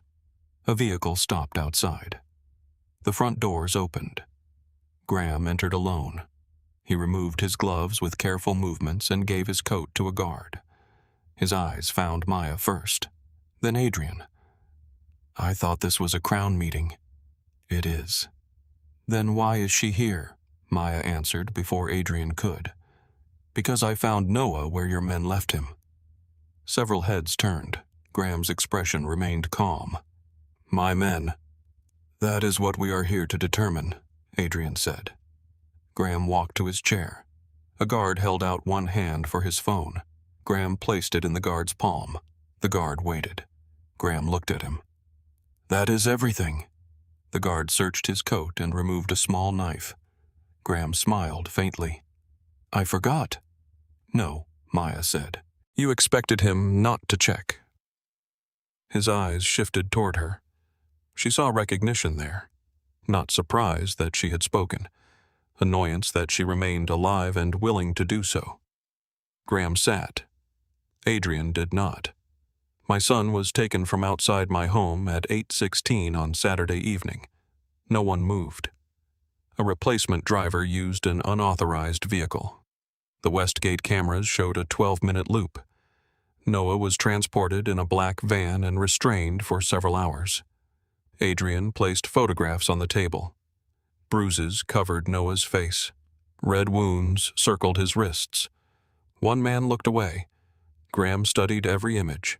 His breathing did not change. He was left in an alley behind the Marlowe room. Adrian continued. The men who took him repeatedly used Victor Rourke's name. Patrick spoke. Then Rourke wanted war. No, Maya said. Patrick looked at her. Adrian gestured for Maya to continue. She placed the alley photographs beside Noah's hospital images. They wanted Adrian to believe Rourke wanted war. She pointed to Noah's body in the snow. They placed him on his side. They folded his coat beneath his head. They cut the restraints from his wrists. They left his shoes where they would be noticed. Samuel frowned. They left him to freeze. They left him near an employee exit 15 minutes before closing. The van stayed until a worker saw the blood. Graham leaned back. That proves they wanted him discovered. It does not prove they wanted him alive. They could have killed him inside the van. Maya held Graham's gaze. They did not. Patrick looked toward Adrian. "What are you saying?" Adrian answered. "My son was the message. I was the target." The door near the far end of the room opened. 2 guards entered with a large monitor. Evan appeared on the screen from Noah's hospital room. He wore an earpiece and stood against a plain wall. Adrian looked toward him. "Begin." Evan brought up a series of security records. The loop placed over the Westgate cameras was uploaded through an operations account at 8:11. Graham spoke calmly. "More than 20 people have access to that system." 23, Evan said. "Only 4 accessed the building that evening." Names appeared on the screen. Graham Mercer, Cole Ramsey, Samuel Price, an operations technician named Lucas Grant. Samuel leaned forward. "I was in Milwaukee. We confirmed that Evan said. Lucas found unconscious in his apartment. Someone placed a sedative in his drink." Graham looked at the screen. "That leaves Cole." "Yes." "Then why are we here?" "Because Cole did not have authority to change the assigned driver." Evan displayed another record. "The request came through your approval code." Graham did not look at the evidence. "My code was compromised. So was the camera account," Patrick said. "That is convenient." Graham turned toward him. "Be careful." Patrick leaned forward. "No. I have spent 20 years being careful around men who claimed loyalty while building private exits." Adrian raised one hand. The argument stopped. Evan continued. "Cole's vehicle was found near Midway Airport. We believed he intended to fly. He did not." A photograph appeared. A small private freight terminal stood near the Indiana border. He entered this facility using credentials from Mercer Logistics. Graham's expression did not change. That company employs hundreds of drivers. It also owns the aircraft Cole attempted to board. For the first time, Graham blinked more slowly than normal. Maya saw it. So did Adrian. Graham looked toward the screen. Attempted. A second door opened. Cole Ramsey entered between 2 guards. His face was bruised. Blood had dried beneath his nose. His right leg dragged with every step. Maya recognized the movement immediately.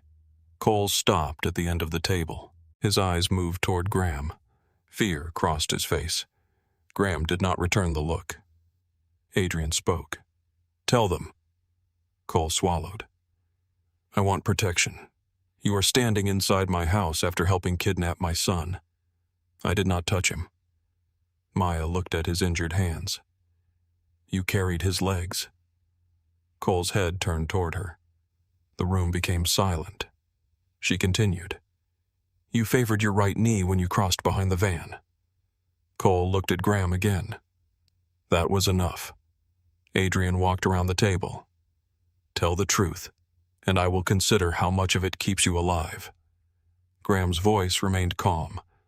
You should speak to an attorney. Cole laughed once. It was an empty sound. My attorney, Graham, said nothing. Cole looked at Adrian. He ordered it.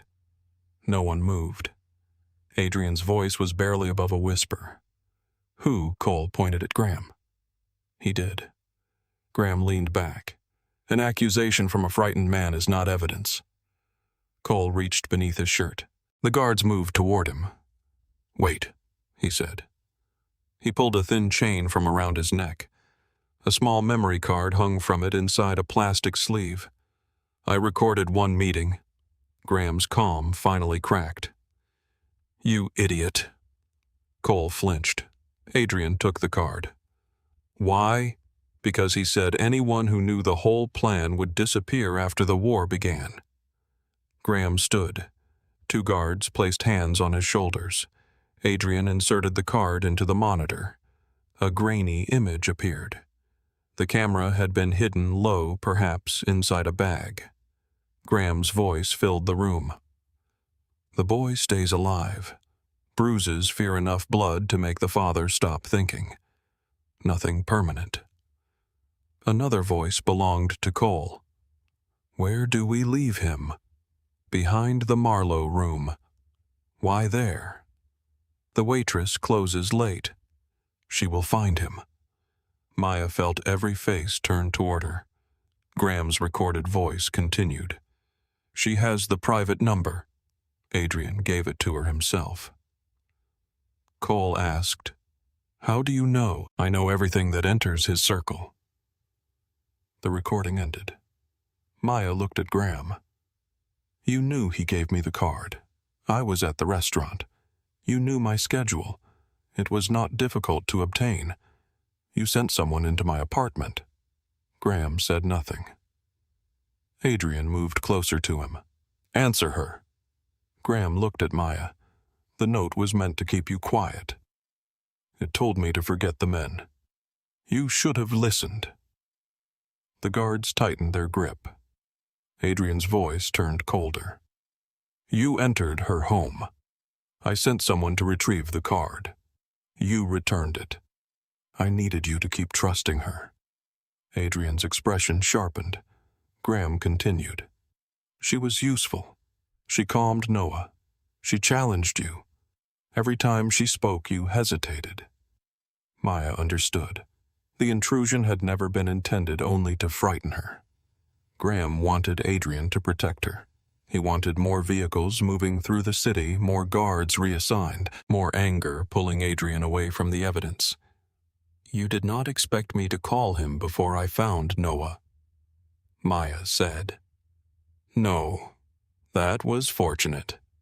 The word struck Adrian like a physical blow. Graham looked around the room. The boy lived. Rourke was blamed. Adrian was supposed to strike before dawn. Why, Patrick asked. Graham turned toward him. Because peace made us weak. No, Adrian said. Peace made you less important. Graham smiled. There was no warmth left in it. For years I built the roots that kept this organization alive. Trucks, warehouses, unions, ports, fuel drivers. Every shipment moved because I allowed it to move. You worked for the family. I created the family. Adrian crossed the remaining distance between them. Graham continued. Then you made peace with Rourke. You reduced our operations. You let attorneys and accountants decide which businesses were respectable enough to keep. I stopped unnecessary bloodshed. You became afraid. Adrian's hand closed. Graham saw it and smiled wider. Claire died, and you built walls around the boy. Cameras, guards, armored cars. You called it protection because grief sounded too weak. Noah's face appeared at the edge of the monitor. He had entered the hospital conference room behind Evan. Adrian saw him. "Noah, leave." "No." Evan reached toward the controls. Noah stopped him. "I want to hear." Graham looked toward the screen. His expression held no regret. Noah stared at the man who had visited his home since childhood. "You came to Mom's funeral." Graham said nothing. "You sat beside me. You were a child. I trusted you. That was your father's decision." Noah's voice shook. "You knew I could not breathe when I got scared." Maya remembered the photographer in the restaurant. Graham had been there. He had seen the panic. He had known exactly what captivity would do to Noah. "You used that," Noah said. Graham looked toward Adrian. "I used the only thing he still loved enough to lose control over." Adrian moved. The chair fell backward as he drove Graham against the wall. One hand closed around Graham's throat. The other drew a pistol from beneath his jacket. The guards released Graham and stepped away. No one tried to stop Adrian. Graham's back struck the stone. Adrian pressed the weapon beneath his jaw. Maya heard Noah's breathing through the monitor. Fast, shallow. Graham saw it too. "There he is," he whispered. Adrian's finger tightened near the trigger. "The man who built this city. You touched my son, and now you will prove me right." Maya stepped around the table. She did not reach for Adrian. She remembered the alley and the moment she caught his wrist. That night he had needed instructions. This time he needed a choice. If you kill him while Noah is watching, Graham still controls what happens next. Adrian did not move. "He put my child in the snow." "I know." He listened while they heard him. "I know. He used Claire's memory to betray us." Maya looked toward the screen. "And your son is standing behind you." Adrian's eyes remained fixed on Graham. Maya lowered her voice. "Choose which one matters more." Graham smiled through the pressure on his throat. "Pull the trigger, Adrian." Noah's voice came through the monitor. "Dad, one word." Adrian closed his eyes. The gun lowered by an inch. Graham whispered, "Weak." Adrian opened his eyes. His expression had changed. The fury remained, but it no longer controlled his hand. He stepped back. Graham coughed and touched his throat. "You think letting me live makes you better?" "No." Adrian handed the weapon to Patrick. "It makes you useful." Evan brought new documents onto the screen. Federal indictments, bank transfers, weapons purchases, payments to public officials, shipping records connecting Mercer Logistics to an independent trafficking network. Graham stared at them. Adrian spoke. "You moved weapons through routes I ordered closed." Graham looked toward Cole. Cole lowered his head. "You bribed inspectors using accounts outside our protection," Adrian continued. "You purchased warehouses through companies registered in your brother's name. You believed no one would look because you expected a war to destroy the records." Graham's face lost color. Adrian walked back toward the head of the table. "Your accounts were frozen 30 minutes ago." Graham looked toward the windows. "Every warehouse you purchased now belongs to the creditors you deceived. You cannot do that. It is already done." Graham turned toward the other Crown members. None of them met his eyes. "Mercer Logistics," he asked. "Under federal control." "My people. Your people began calling us when your plane failed to arrive." Graham looked toward Cole.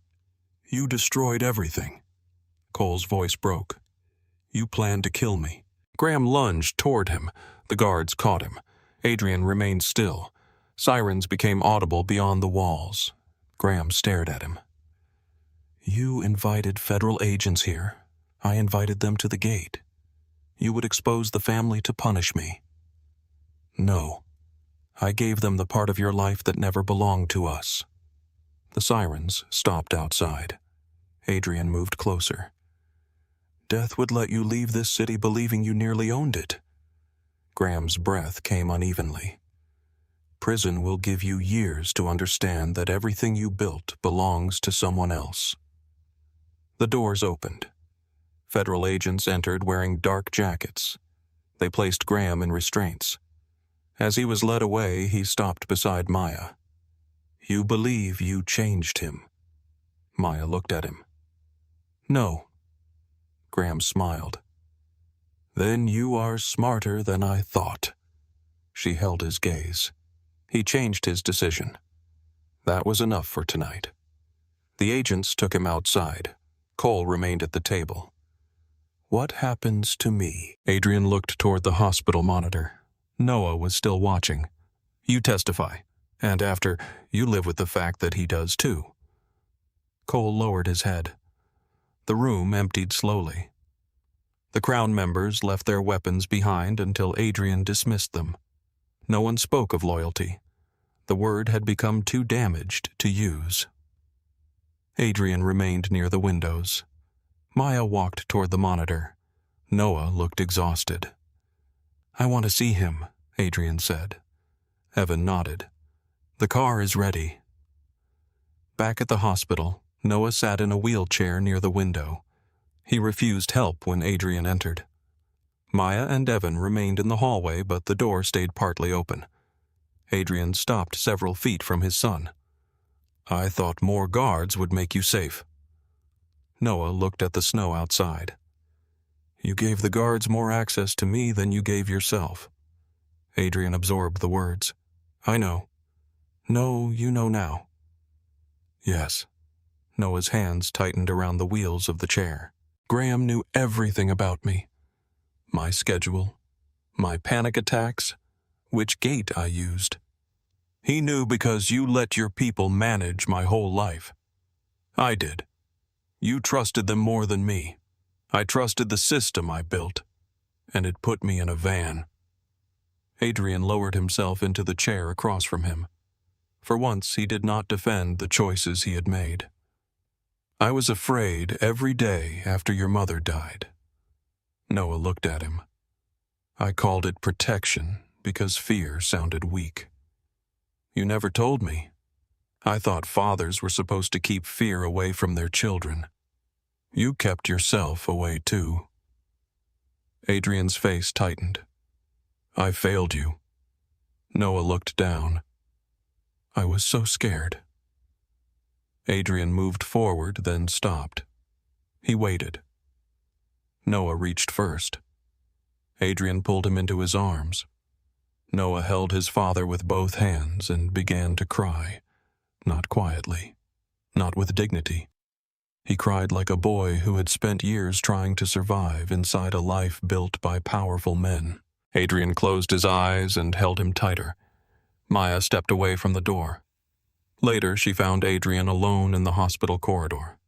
The sky had begun to lighten beyond the windows. "You stopped," she said. He looked at her. "Because Noah was watching. That is not a small reason. It does not erase what I was prepared to do." "No. You saw it." "Yes." He waited for her to soften the answer. She did not. Maya moved closer. "I will not trust you because you made one better decision. I do not expect you to. I do not know what happens to people in your world when there are no federal charges ready." Adrian's expression remained calm. "That is a question you may not like answered. That is the problem." "I know." She searched his face. "What do you expect from me?" "Nothing. Men like you always expect something. I expected obedience from people I protected. And now I understand that protection without choice is another kind of cage." Maya looked toward Noah's room. "Understanding is easier than changing."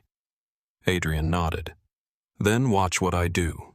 Her phone rang. The number belonged to the Claire Vale Foundation. Maya answered. A woman introduced herself as the Director of Patient Services. Diane's medical records had been reviewed by an independent oncology panel. Hawthorne Cancer Institute had an opening. The evaluation could begin within 48 hours. Maya looked at Adrian. He stood several feet away, making no attempt to hear the conversation. When the call ended, she approached him. "You arranged it. I asked the Foundation to review her case. You told them who I was." "Yes." "Did you tell them to approve her no? Would they admit it if you did?" "Probably not. That is not reassuring." Adrian handed her a folder. Inside was an agreement prepared by an attorney. It stated that all medical assistance provided to Diane Bennett carried no personal, financial, professional, or social obligation to Adrian Vale, his family, his businesses, or the Claire Vale Foundation. Maya read every line. "No gifts," she said. "No gifts. No job. No job. No expectation that I answer your calls."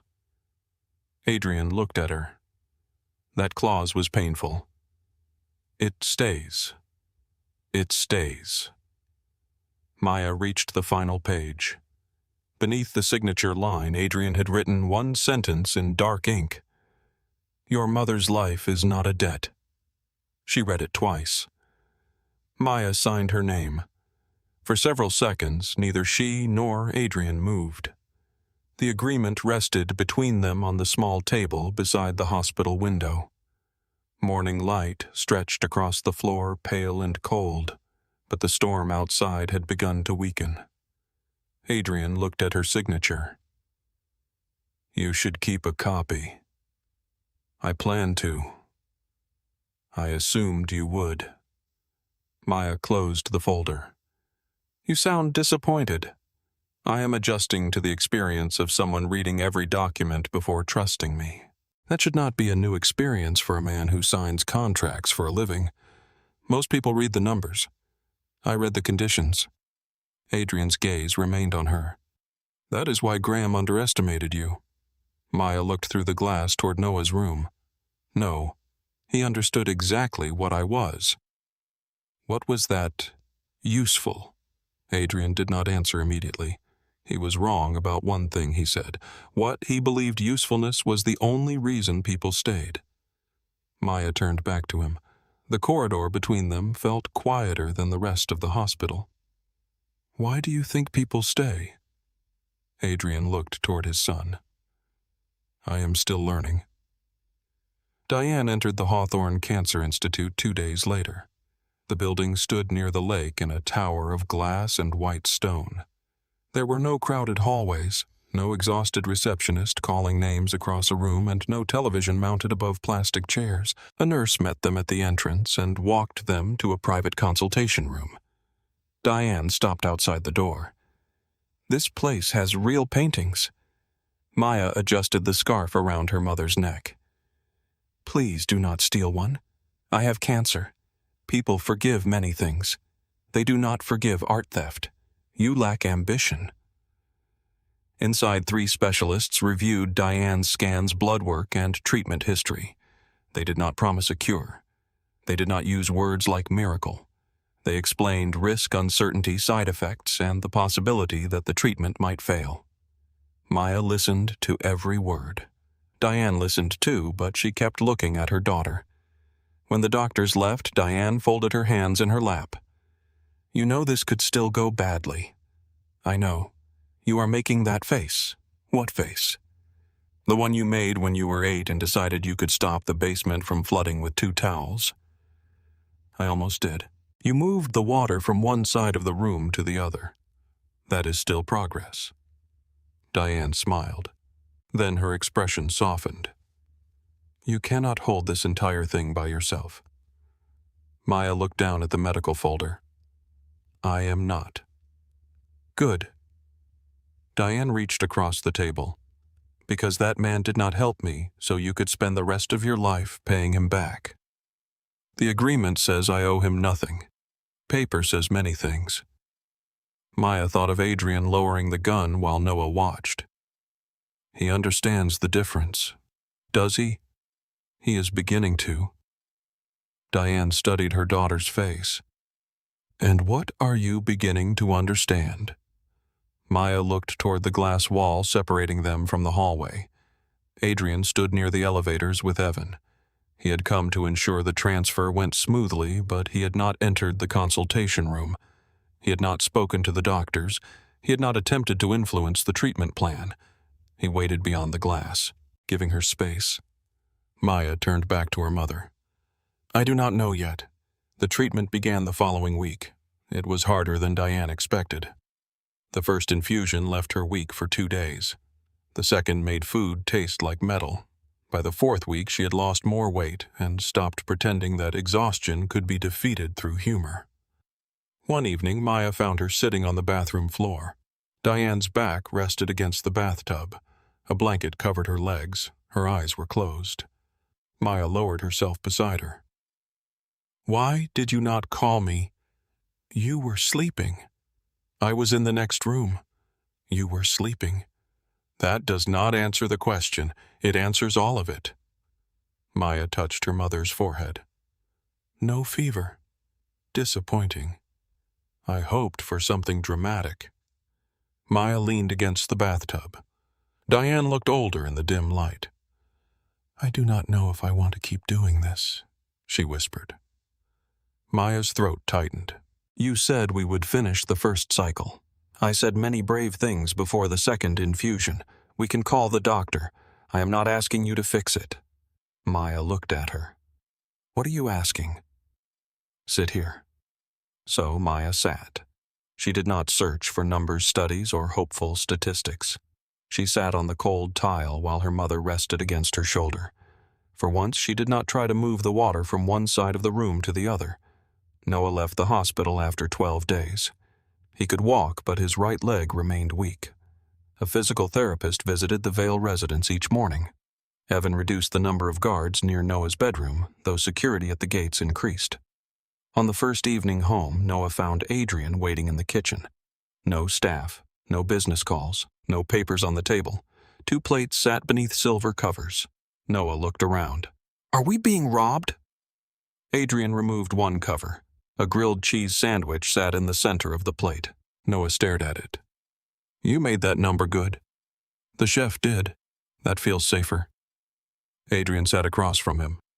Noah lowered himself carefully into the chair. There were 4 cherries in his drink. He noticed. "So what is this dinner? We have dinner all the time." "No. We sit near each other while I work." Adrian looked at the sandwich. "I'm trying something different." Noah took a bite. "What do we talk about? I do not know. You control half the city and cannot manage a conversation with a 15-year-old. "That appears to be true." Noah chewed slowly. "Tyler's birthday already happened." "I know. I missed it." "I know. He's having people over next month." Adrian was quiet. Noah waited. "How many people?" Adrian asked. Noah put the sandwich down. "You are doing it again."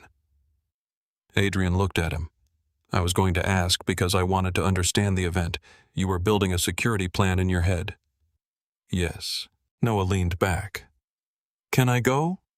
Adrian turned the wedding ring once, then stopped himself. "Yes." Without guards inside. 2 outside. 1 outside. 2. 1 outside and Evan nearby. Evan has responsibilities. Evan likes me more than you think. Adrian considered the terms. 1 outside. Evan nearby. Noah smiled. "You are terrible at this." "At what compromise? I have been told." Maya visited 3 days later. Noah was in the library with a physical therapist attempting to step onto a low platform without using the railing. His jaw tightened each time his right leg shook. Maya stood in the doorway. "Are you planning to defeat the platform through intimidation?" Noah looked at her. "It started this." The therapist stepped back. "One more." Noah placed his foot on the platform. His leg trembled. He shifted his weight and pushed upward. For a moment, his body tilted. Maya did not move to catch him. Neither did Adrian, who watched from the opposite doorway. Noah found his balance. He stood upright. The therapist smiled. There. Noah looked toward his father. Adrian nodded. Not approval from a ruler. Pride from a father. Noah stepped down. Later, Maya found Adrian in the garden room. Bare branches pressed against the glass. Snow still covered the courtyard, though water had begun dripping from the stone ledges. "You did not catch him," she said. "He did not fall. You did not know that." No, that was probably difficult. More difficult than Graham. Maya believed him. Adrian poured coffee into 2 cups. He handed one to her. She took it, then looked inside. "You added sugar. You use 1 packet. You remembered. I noticed things too." They sat near the windows. For several minutes, neither spoke. It was not the sharp silence of the hospital or the dangerous silence of the lake house. This one felt unfinished rather than threatening. Adrian looked toward the courtyard. "How is Diane tired? Angry? Still making jokes? She sounds strong. She is exhausted. Those can exist together." Maya looked at him. So can fear and love. His eyes moved toward hers. Yes. The Claire Vale Foundation approved Diane's full treatment cycle. Adrian did not call Maya to discuss it. He did not send flowers. He did not arrange another guarded vehicle without asking. Instead, a foundation attorney sent a formal letter confirming the support. Maya read every line. There were no hidden conditions. 2 weeks later, she received another letter. This one came from Lakeshore Hospitality Group, a company that operated several restaurants and hotels throughout Illinois. The letter offered her a place in a 12-week management training program. She called the director. "Did Adrian Vale arrange this?" The woman paused. "Mr. Vale suggested that we review your employment history, so he arranged it. He recommended an interview. The board made the offer. Can he fire me? No. Can he change my salary? No. Does he control the company? He owns a minority investment that carries no operational authority." Maya looked at the letter again. "What happens if I fail the program?" "Then you fail." The answer satisfied her more than praise would have. She accepted. Her first week began at the Harrow Hotel near the river. The restaurant manager, Thomas Keene, was a polished man in his 50s who looked at Maya's resume as if it contained a personal insult. "You worked as a waitress for 9 years. You completed 1 year of nursing school, 2 semesters. You have no formal management experience. I have managed drunk customers, broken refrigerators, missing payroll envelopes, kitchen fires, 3 marriage proposals, and 1 city inspector who became sick after eating an oyster." Thomas looked at her. "Did the oyster cause it?" "No." "How do you know he had not eaten one?" Thomas placed the resume down. "You were recommended by Adrian Vale. I was interviewed by the board. That is not the same thing." "No, it is not. You understand that his name will not protect you here." Maya smiled. "That is why I came." The work was harder than she expected. She learned inventory systems, payroll schedules, licensing requirements, labor rules, supplier contracts, and the small politics that controlled a dining room long before the first guest arrived. Several employees assumed she was Adrian's latest interest. One bartender refused to follow her instructions. A senior server told the kitchen staff that Maya would be gone as soon as Adrian became bored. Maya did not report either of them. She learned their work. She learned who arrived early, who covered shifts without praise, who stole bottles, who lied about tips, and who could calm an angry guest without humiliating a younger employee. 3 weeks into the program, a major supplier failed to deliver before a charity dinner for 300 guests. Thomas was across the city. The chef shouted at everyone. A junior manager suggested canceling the event. Maya walked into the loading area, called 3 smaller suppliers, reorganized the menu around available ingredients, and persuaded a nearby hotel to loan them 2 cases of wine. The dinner began 7 minutes late. No guest knew why. At midnight, Thomas returned. He looked over the invoices, the revised menu, and the staff reports. You changed the dessert. We had no strawberries. You authorized a higher wine cost. The alternative was empty glasses. You moved 2 servers from the private floor. They had 8 empty tables. Thomas looked at her for a long moment. Good. It was the first compliment he gave her. Maya went home smiling. She did not call Adrian. She wanted the success to belong entirely to her before she shared it with anyone else. The next morning, Adrian sent one message. I heard the dinner went well. Maya stared at the screen. She typed a reply. Who told you, Thomas? She waited. Adrian sent another message. He complained about the wine cost. Maya smiled, despite herself. And what did you say? Nothing. It is not my restaurant. She read the answer twice. Then she wrote, You are learning. His reply arrived 1 minute later, slowly. By the end of the first treatment cycle, Diane's scans showed a partial response. The tumors had not disappeared. The doctors warned that progress could stop. Still, the numbers moved in the right direction. Maya sat beside her mother while Dr. Morris explained the results. Diane listened quietly. When the doctor left, she looked at Maya. You are making the basement face again. What face? The one where you think 2 towels saved the house. Maya laughed and cried at the same time. Diane reached for her hand. This is good news, she said. I know. Then let it be good for 5 minutes. Maya nodded. They sat together in the bright consultation room, holding the fragile relief without asking it to become a promise. Adrian met Diane for the first time 1 month later. He arrived at Maya's apartment carrying a bag of soup from a restaurant Diane liked. No guards entered with him. Evan waited downstairs. Diane sat on the sofa beneath a blanket wearing her blue scarf and a suspicious expression. Adrian placed the soup on the table. Diane, you are the dangerous man. He glanced at Maya. I have been called worse. You paid for treatment. The foundation did. You influenced the foundation. Less than your daughter believes. Maya folded her arms. Not helping. Diane looked at Adrian.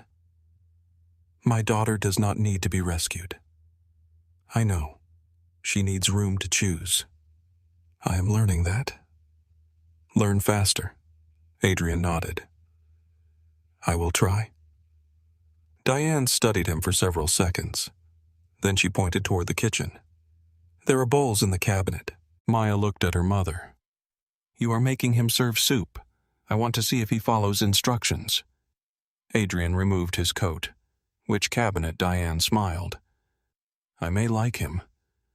Maya did not answer. She was afraid her face had already done so. Noah began therapy with a trauma specialist. He hated the first session. He called the room too quiet and the questions too obvious. He told Adrian he would not return. Adrian listened. Then he asked whether Noah wanted a different therapist. Noah stared at him. You are not ordering me? No. Are you sick? Possibly. Noah returned the following week. The nightmares did not stop immediately. Some nights he woke convinced that plastic restraints were still cutting into his wrists. He began sleeping with the hallway light on. He avoided dark vehicles and refused to sit behind a driver he did not know. Adrian did not tell him to move on. He did not call fear weakness. He sat outside Noah's room when the nights became difficult. Sometimes Noah opened the door. Sometimes he did not. Adrian stayed either way. On the night of Tyler's second party, one guard waited across the street. Evan sat inside a coffee shop 2 blocks away. Adrian remained in his car near the lake. For the first hour, he checked his phone every 3 minutes. For the second, every 5. At 9:30, Noah sent a photograph. He stood among 6 friends wearing a paper crown from a birthday cake. He looked ridiculous. He looked happy. Adrian stared at the image. Evan called. He is safe. I know. You can go home. No. Evan sighed. Then stop asking me to check the windows. Adrian looked at the photograph again. I asked once. You asked 7 times. At 10:15, Noah entered the car carrying leftover cake. Adrian looked at him. How was it normal? Adrian nodded. Noah smiled. It was great. 6 months passed. Winter loosened its grip on Chicago. The river darkened as the ice broke apart. Trees along the streets began showing green at the edges. Restaurant patios reopened beneath strings of lights. Maya completed the training program and accepted a permanent assistant management position at the Harrow. She also enrolled in 2 evening courses that would count toward returning to nursing school. When Diane saw the enrollment confirmation, she cried harder than she had after the scan results. Maya pretended not to notice. Adrian asked Maya to dinner for the first time on a Tuesday afternoon. He called while she was reviewing payroll. Dinner, he said. That is a noun. Have dinner with me. No. A pause followed. May I ask why you still sound like you are scheduling a meeting? I will improve the phrasing. Goodbye, Adrian. He asked again the following week. This time a black car arrived outside the Harrow with flowers in the rear seat. Maya looked at the driver. Take them back. The driver appeared alarmed. To Mr. Vale. Yes. What should I tell him that flowers and a car are still in order wearing perfume? That evening Adrian called. The flowers were not in order. The car was. I wanted you to arrive safely. I own shoes. You walk home after midnight. I also own a telephone. He was silent for a moment. Dinner, no. Because of the car. Because you still think removing every inconvenience gives you permission to decide the evening. I see. Do you? No, but I am attempting to. The third invitation came without a car. Flowers or reservation. Maya finished work shortly after 11 and stepped outside. Adrian waited beneath the hotel awning. Alone. No driver stood at the curb. No security vehicle blocked the street. Maya stopped. You are persistent. I have been accused of worse. That line worked better on my mother. I was less nervous with your mother.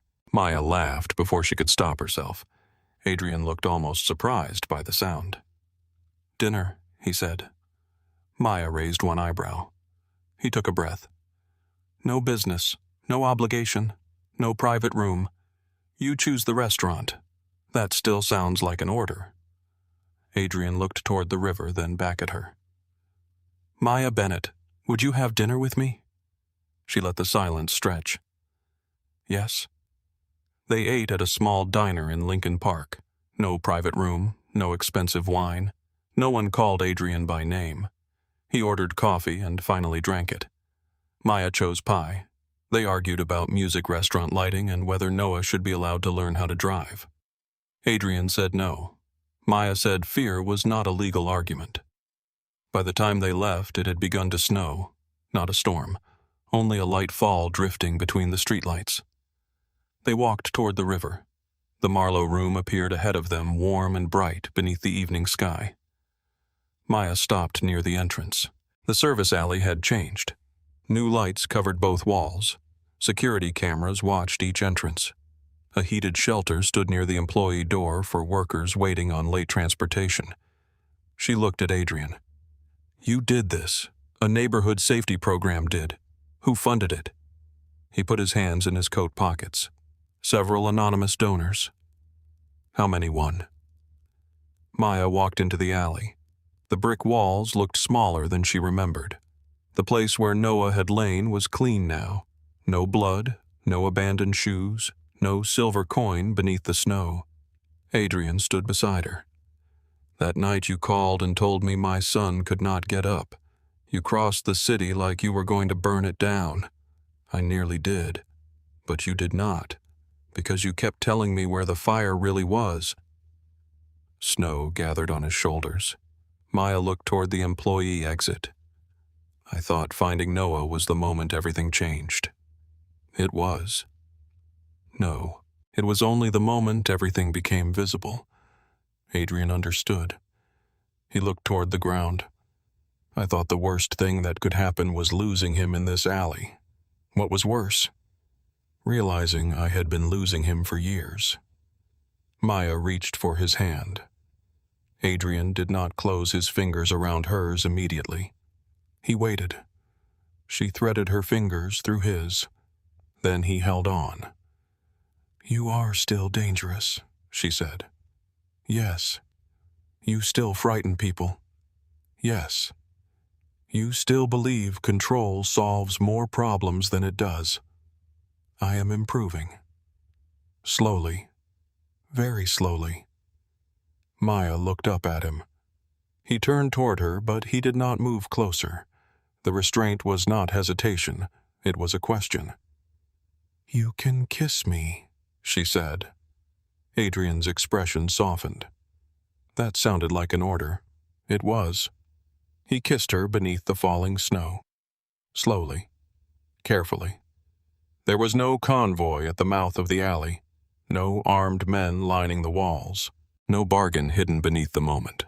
Only a woman who had refused to be bought, and a man learning that love could not survive inside a cage.